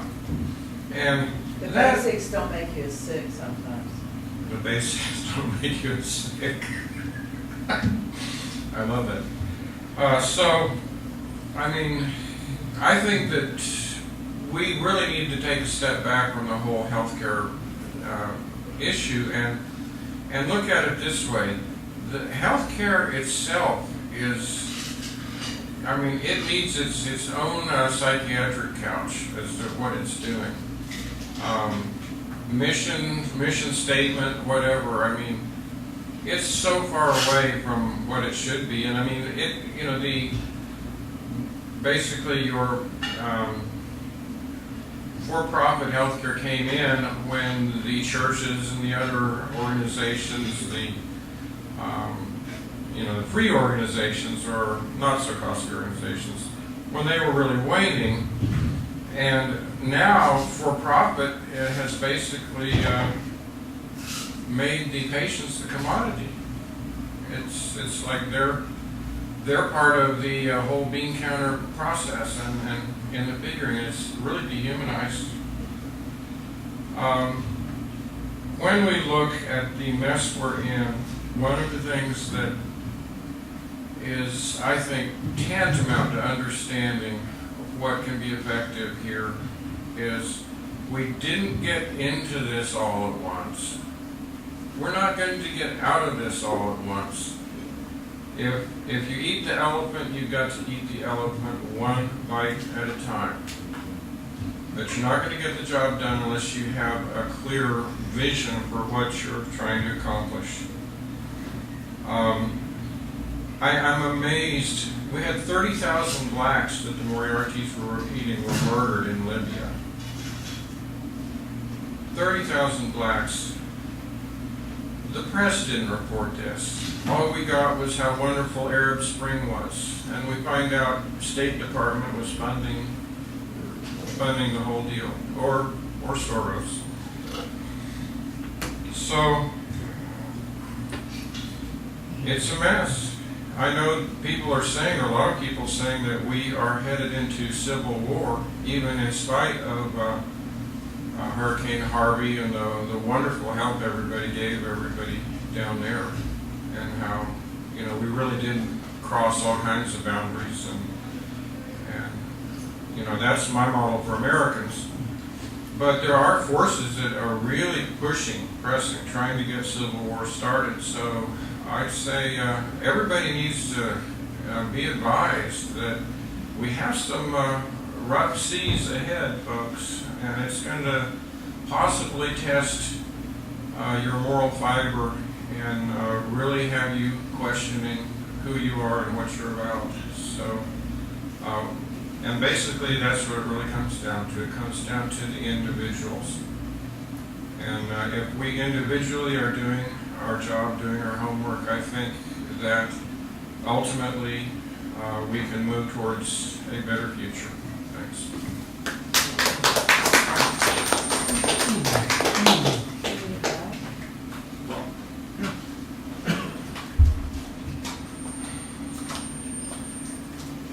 Well, I must say a few words in defense of England. Okay. After the Second World War, England was a shattered state. I walked around London. I would say 2/3 of every block was flattened. In fact, a lot of commerce was barrel boys selling stuff which fell off the back of lorries on these bomb sites. A great sport was to have brick fights and stone fights on these derelict buildings. The John Lewis organization was hit by a bomb, for example, which is an employee-owned supermarket chain and so on in England. The most respected store, in fact, on the high street. They were hit by a bomb in 41. It took until the late 50s before they got the steel to rebuild. I mean, it was a terrible time. But when the average serviceman came back, they said to a man, never again. We're not going back to the 30s. We're not going back to this system of 10 men for every job, and so on. But my uncle, who was a teenager, when he went for a job, he had to take his jacket off so they could see he had a clean, shirt on. I mean, people were humiliated. That's the way it was. Now, after the war, socialism was enacted, and I was a beneficiary of the three main pillars. Housing was built, social housing was built, the rents were 50% of the market, so that even the poorest could work, earn a decent wage, and be able to live decently, housed decently, and people were housed decently. Secondly, education was free, all the way up to college level.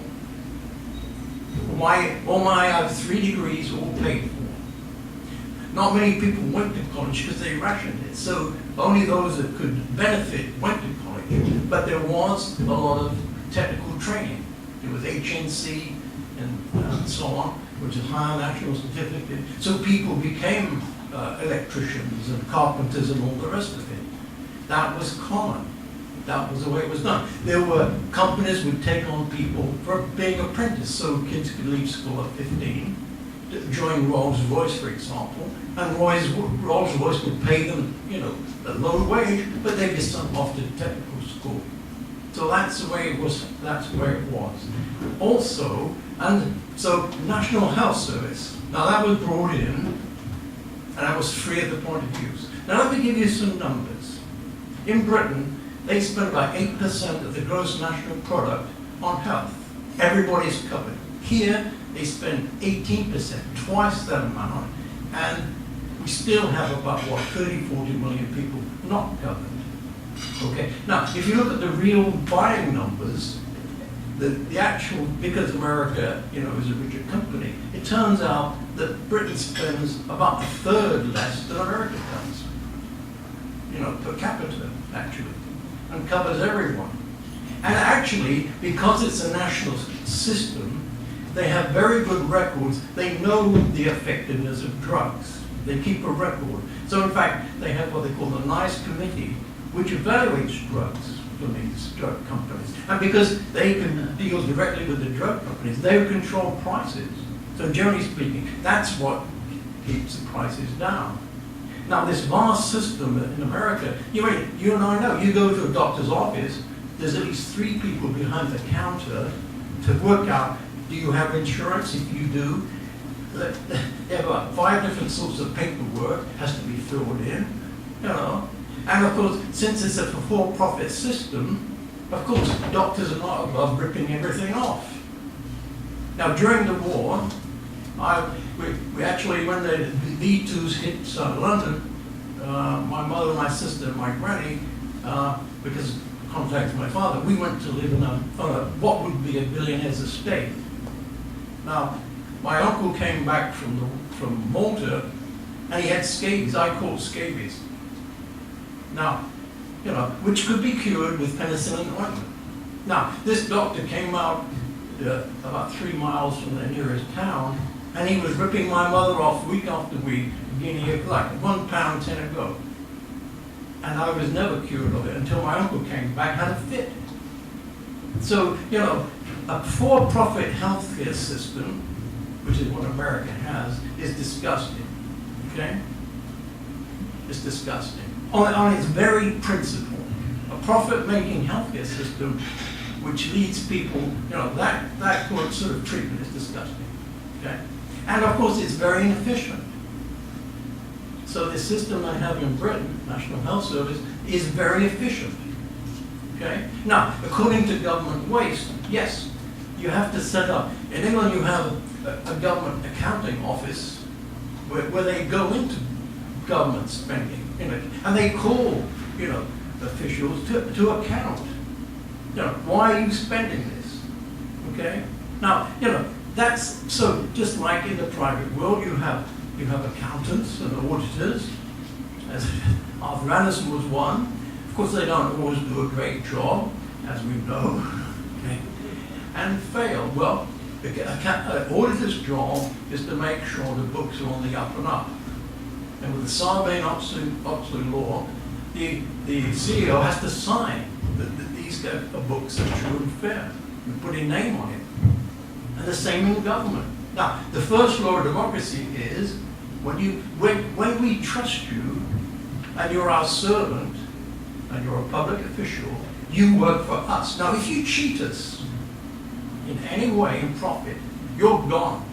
And the punishment is 10 times what a criminal on the street would get. Because this is what destroys democracy. And in fact, this is partly what destroys this country. It's destroying it. It's greed, corruption. And of course, most of these countries in the Far East are totally corrupt. India and so on and so forth. But largely, Western countries aren't that corrupt. But this system here, with paid-for government, is corrupt. No question about it. No, everybody can say that. And it's endemic. And this is why you don't have efficient operations. This is why you don't have efficient business. As Albert says, you have cartels, and they set the price of most things here. This is why you have oligopolies. I mean, if you go to every city in America, you have the same businesses. So why bother going from one city to the next, you know?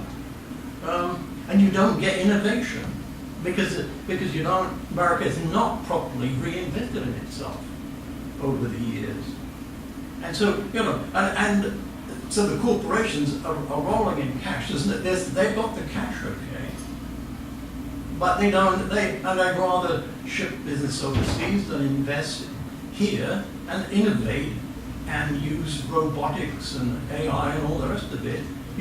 America could compete again and make stuff here, but they don't want to do it because it's easier to. And of course, they mass produce the same stuff. You go to the supermarket, got shelves and shelves of the same stuff. Go to France and you'll see endless varieties of yogurts and stuff and vegetables. It's a whole different way of living. And, you know, there's anathema to planning in this country.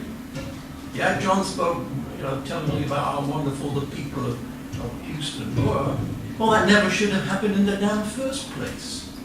But there's no planning laws. I mean, laissez-faire, you know, you can uglify the whole joint, you know, build telegraph poles carrying power lines and stuff like that.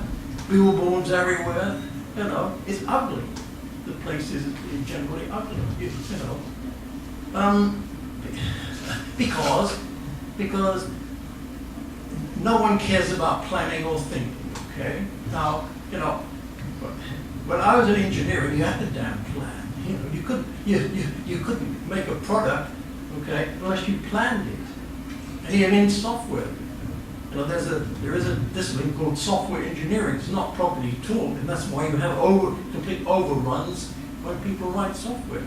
But if you do software engineering, you design it, okay, it could be done on time, on budget, and that's what I did a lot of.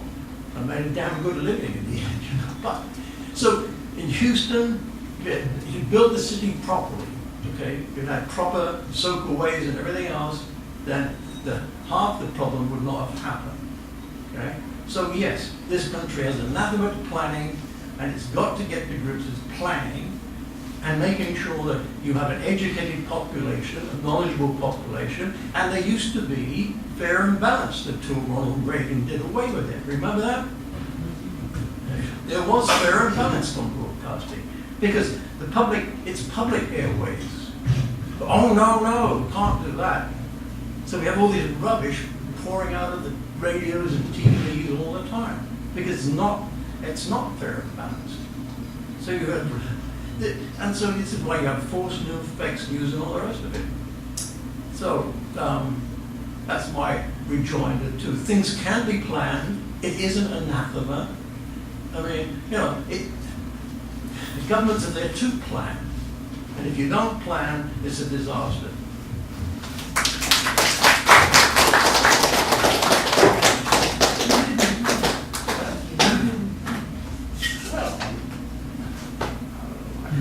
I would just like to rejoin one thing about healthcare. I'm under Medicare, which is a good thing. And they've talked about single payer in this country. They've talked about, really it's Medicare for all. I think that'd be a good thing because under Medicare, only 5% of what is spent comes from private insurance. That's a fact. Under Medicare, that's right. And Medicare covers, it's covered by, you're shaking your head no. Well, I've explained that to you. well, maybe I'm wrong. It's incorrect.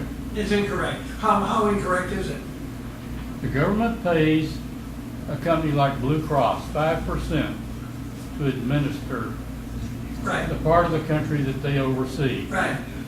And they make a fat profit doing that. Fine, but you're only spending 5% of it. That's my point. No.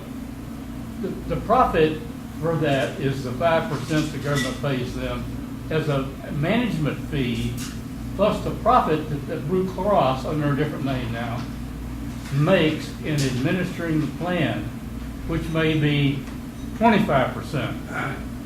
The point I'm trying to make is they only have That did 5%. not go away, no, They only have 5% of Medicare. that's not true. Well, what it is the limits is on administrative costs. When you get down to that, when you get to other thing, it's a broader thing, but that's where they think the profit, most corporations pay the executives huge salaries, and they don't like that. But when you get down to the other things, they came up with a system of reimbursing hospitals, and they agreed on a fee before. But, and when you notice your hospital bill, they pay exactly what has been agreed to. When you get a physician bill, they reduce it. Well, the point I'm trying to make is that there's a distinction between Medicaid and Medicare relative to what is paid. And under Medicaid, they pay a lot more. I know that. Under what? Medicaid is paid, a greater percentage is paid to corporate. Yes, it is. No. No? You don't think so? Correct.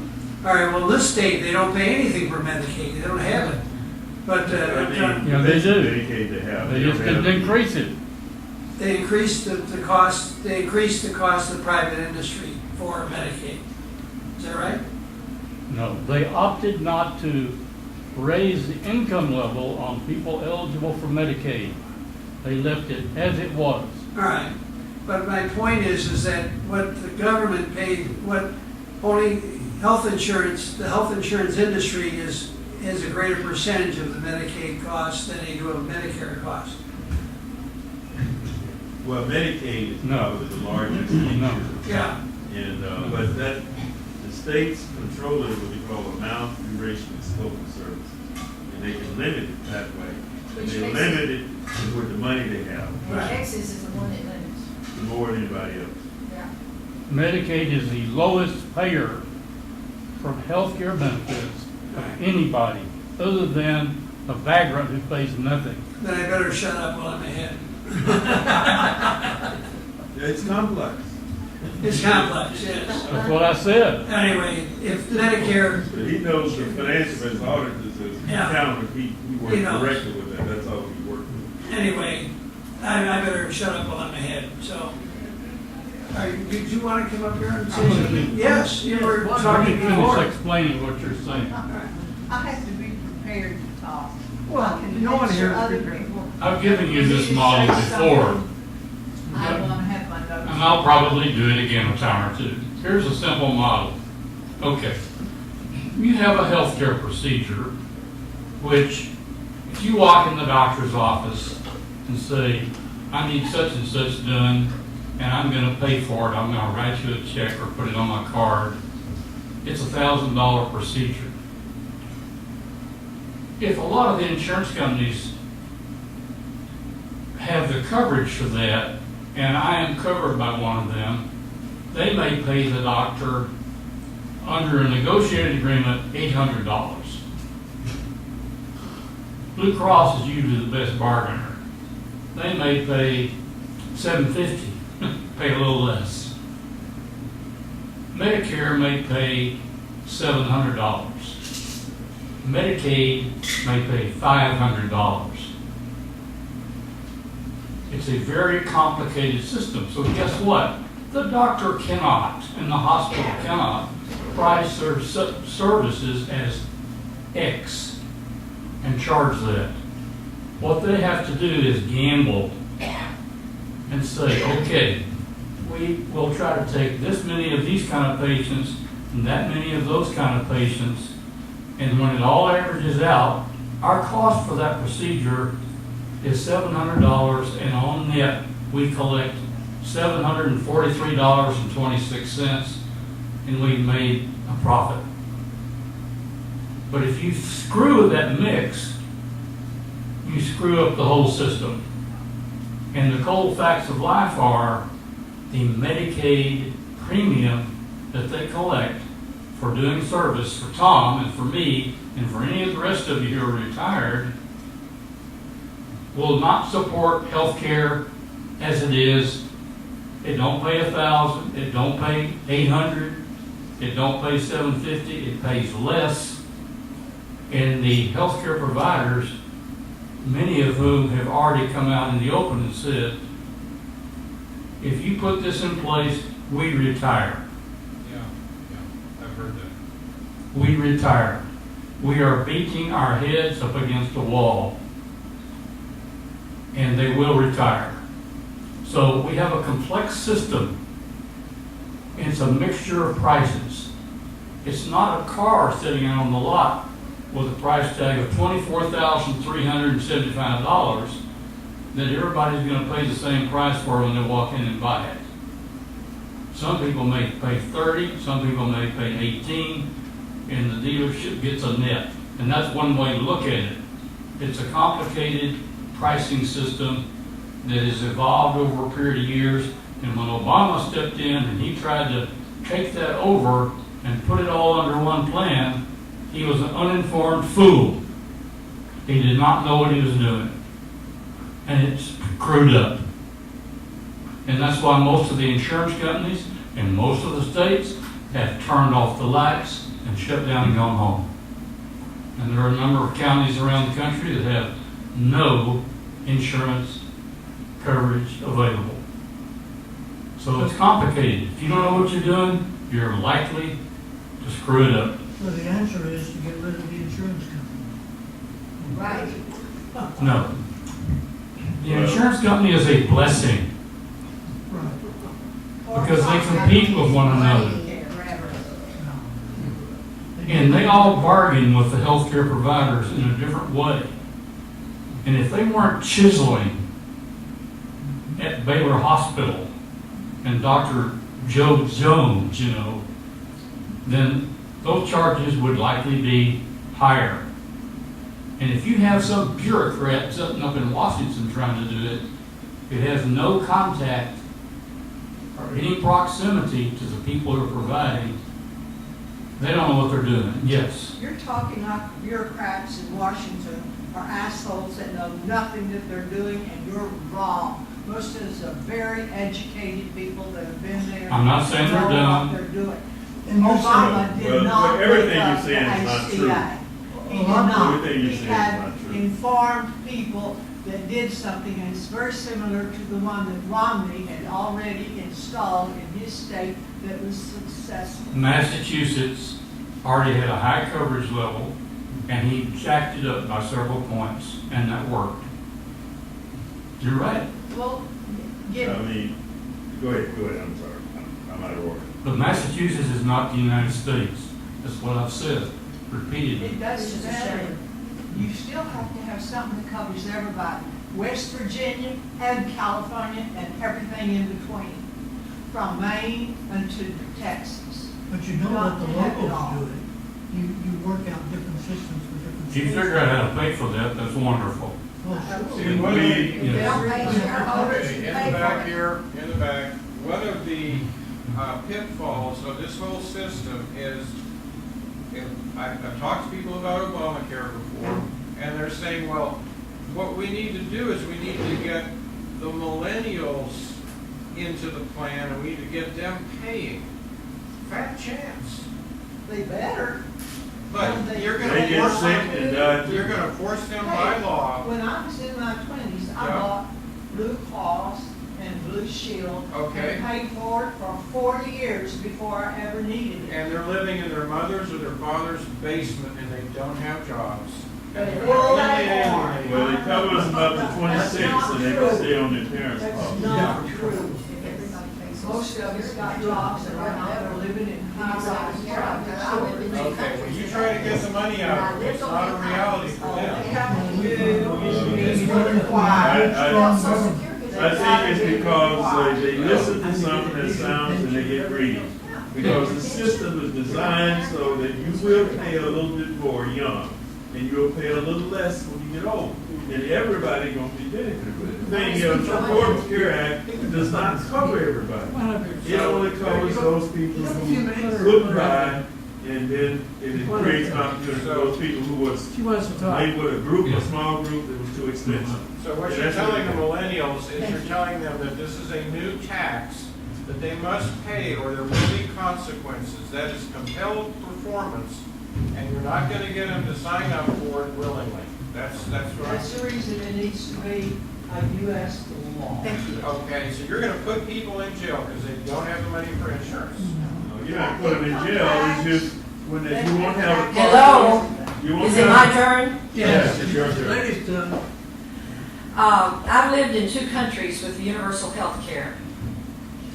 And I have to tell you that that kind of safety net makes people feel more secure, more peaceful, and everybody paid in and everybody got out what was according to their needs.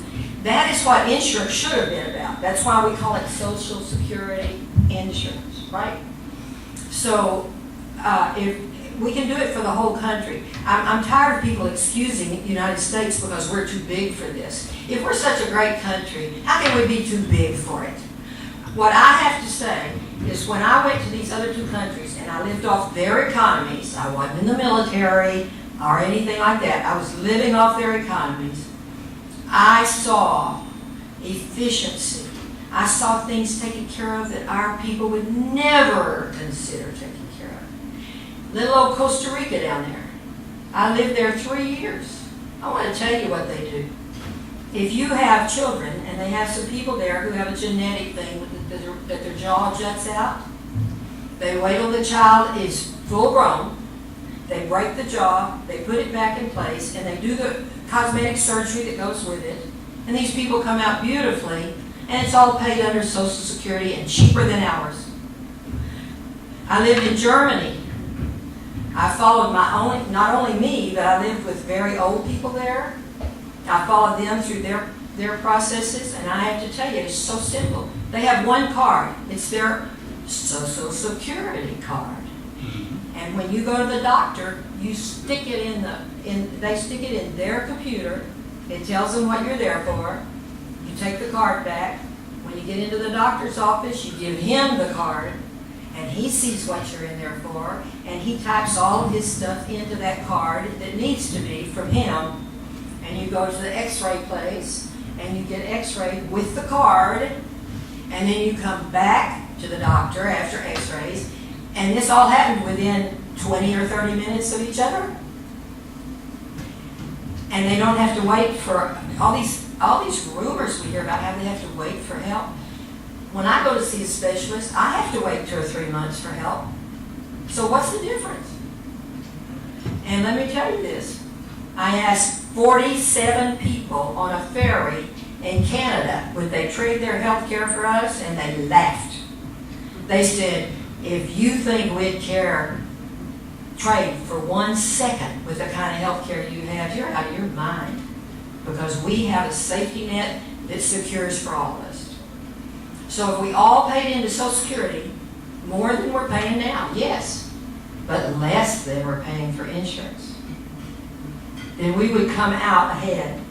Our people could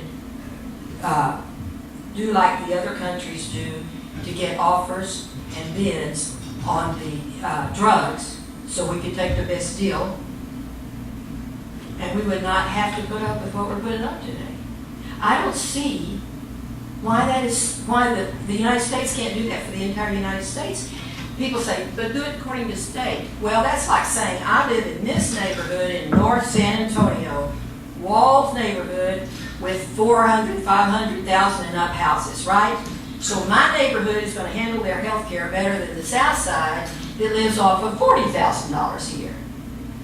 Now, how is that going to help our society? It's not going to help our society. What helps your society is for everybody to pay in according to what they can, and everybody to get out according to their need. That's socialist. Yes. I've lived in countries like that, and it works. Then And yet, there's still have to listen to not only do we pay more, get the less. healthcare outcomes in the United States is like an undeveloped country. It's an That's undeveloped right. country. We We don't have all live- this ready. we don't live as long anymore as some Damning other government countries. and all that kind of stuff. And they do what they will because of Trump, what he says all the time, the rich people by Congress and they don't care nothing about us. You know, I had somebody tell me the other day, oh, I'll never have a child, so I shouldn't have to pay for my insurance for people who have children. Well, think about that. And people who don't want to pay school taxes because they don't have kids. What's the matter with our country? Nobody thinks like that except us. Yeah, something to think about. We have an education system in this country, or at least we did, where it's all paid for, and it was mandated. And of course now we don't have free college anymore like we used to, and we should. And that costs money, but we should afford it. And I talked about the banking system and the problems we have with that, and that has to be corrected, then we can correct these problems. But I agree with what you're saying there, and there's no true system, there's no true socialism, communism, they don't exist. We have a mixed economy, remember that. Exactly. And that's why we have Social Security, that's why we have these different things, and that's why we should have, to me, Medicare or Medicare for all, or a single payer, we should have health care that everybody, it's a right, not what you can afford or can't afford. You know, Everybody should have it. It's kind of like having prisons for profit. Yeah, ridiculous. The idea is keep the prisoners in there. That's right. Instead of help them get out and And stay get out, more of right? them. Right. It's like the same thing with Well, I've health. heard- Keep us in instead No, of getting us out. that's exactly right. You know, there's another thing that in a socialistic country, and England is often given as an example, you can't pay more and get better service. But that's nonsense. As long as you paid your fair amount into the national health. Right. There are lots of doctors who, if you, they have some national health patients. But if you want to pay them more than they can get with national health and get better service, you can do it. Yes. Yeah, if you you're can do wealthy it. and you want to pay extra for somebody that, in Costa Rica, let me tell you what they did there. I lived there 3 years, so I'm very familiar with this. Okay. I lived in Costa Rica 3 years, so I'm very familiar with their system. You can go, every doctor in Costa Rica is required to do a certain amount of Social Security work, okay? But if they want to work outside that and have their own private clinic, their own private office, whatever, and the rich people want to go over there and get special services, that's okay. But every doctor in that country works in the Social Security system, one way or another. That's what we should have here. And then if they want to make more money from rich people who want to get a faster service or a service way above something that the rest of us would probably ever even want, like cosmetic surgery, strictly cosmetic, fine, let them go do that. That's fine. And however, in Costa Rica, cosmetic surgery is a necessity. It's a necessity. One of the things that you're going to have as a result of this is you will finally get the millennials out of their chairs and at the voting booth to vote you down That's right. because they don't want to pay for these older baby boomers. And I mean, I've talked to them, and that's their position. They really don't think. And we will have nuts running on that just so that they can get that out of there because they have enough money to pay for their health care instead of us who have to worry about it. Right? True. So why don't we get out and vote? Because we are the majority. We get out and vote, and we vote for Social Security system, and we don't have to worry about a few millennials because they're not in the high numbers. We are. We're in the high numbers. What you're suggesting is of the principle of compelled performance. We shouldn't even have. Social Security is compelled right now. We shouldn't even have that. We shouldn't have the IRS tax. All this stuff goes back. to How are we 1913. gonna pay the 19 trillion? Who's going to pay for your highways? Who's going to pay for your bridges? wait a Okay, minute. the highways are paid for by the gasoline tax. We It's have not no enough to tax. maintain. It's Okay. still paid into It's the not government. enough to maintain. That's Okay, how wait, we're wait. going to- Guys, this is a talk for another. Okay, right here, sir. Well, I was going to say, according to the Constitution, income tax is unconstitutional. Think so? I know so. Look it up. It never was even ratified by, may I please? I'm sorry. It was never even ratified by enough states. The research has been done on that to be an amendment to the Then Constitution. we should do it. The IRS is the collection agency for that illegal banking system called the Federal Reserve that charges the nation interest on money borrowed from it when the Treasury was producing money for the country to run on without any interest, because it was its own bank. This is a private bank that Then is... why don't we, who are in the majority, change that instead of sitting on our hunches and just Well, most complaining? people who come up with that idea end up like a bunch of the Democrats dead. No, you're talking as though the Constitution has to deliberately mention that you can do something before you can do it.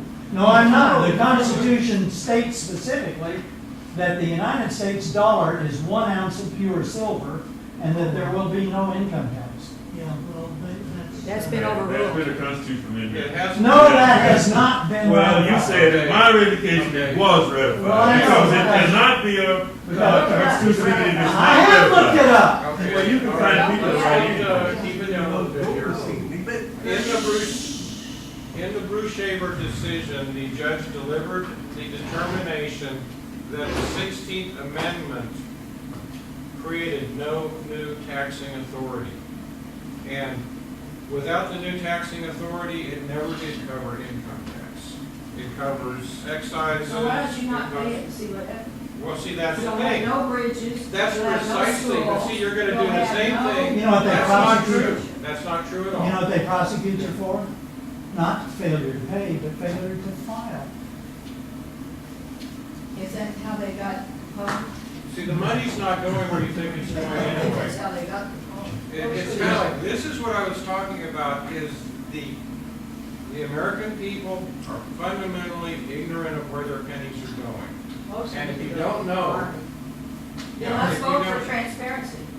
we did, we It voted in didn't Obama. work. We It didn't voted in work, did Obama. it? With anybody so And far. I'm saying probably he had that meeting where they showed him another copy of the Zapruder bill.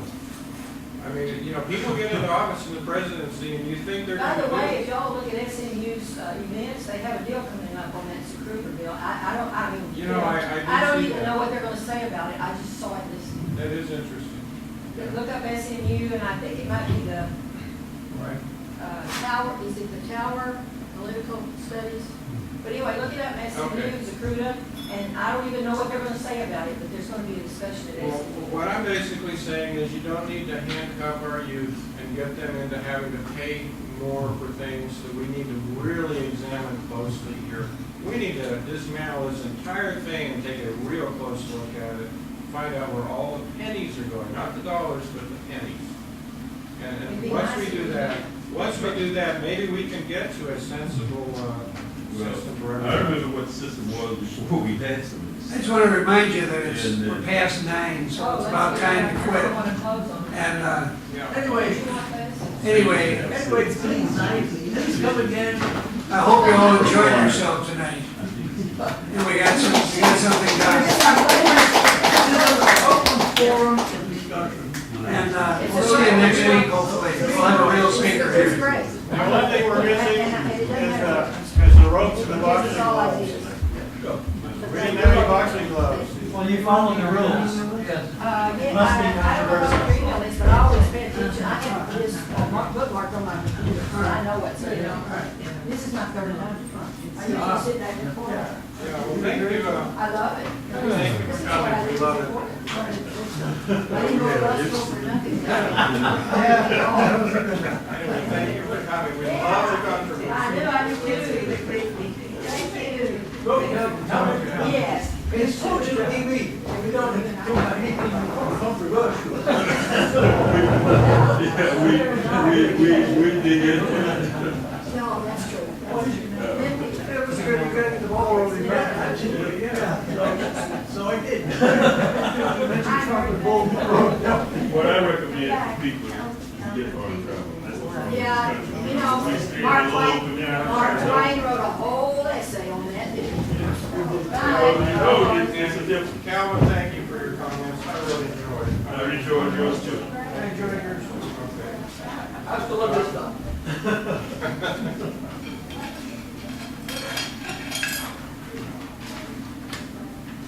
Wow. Wow.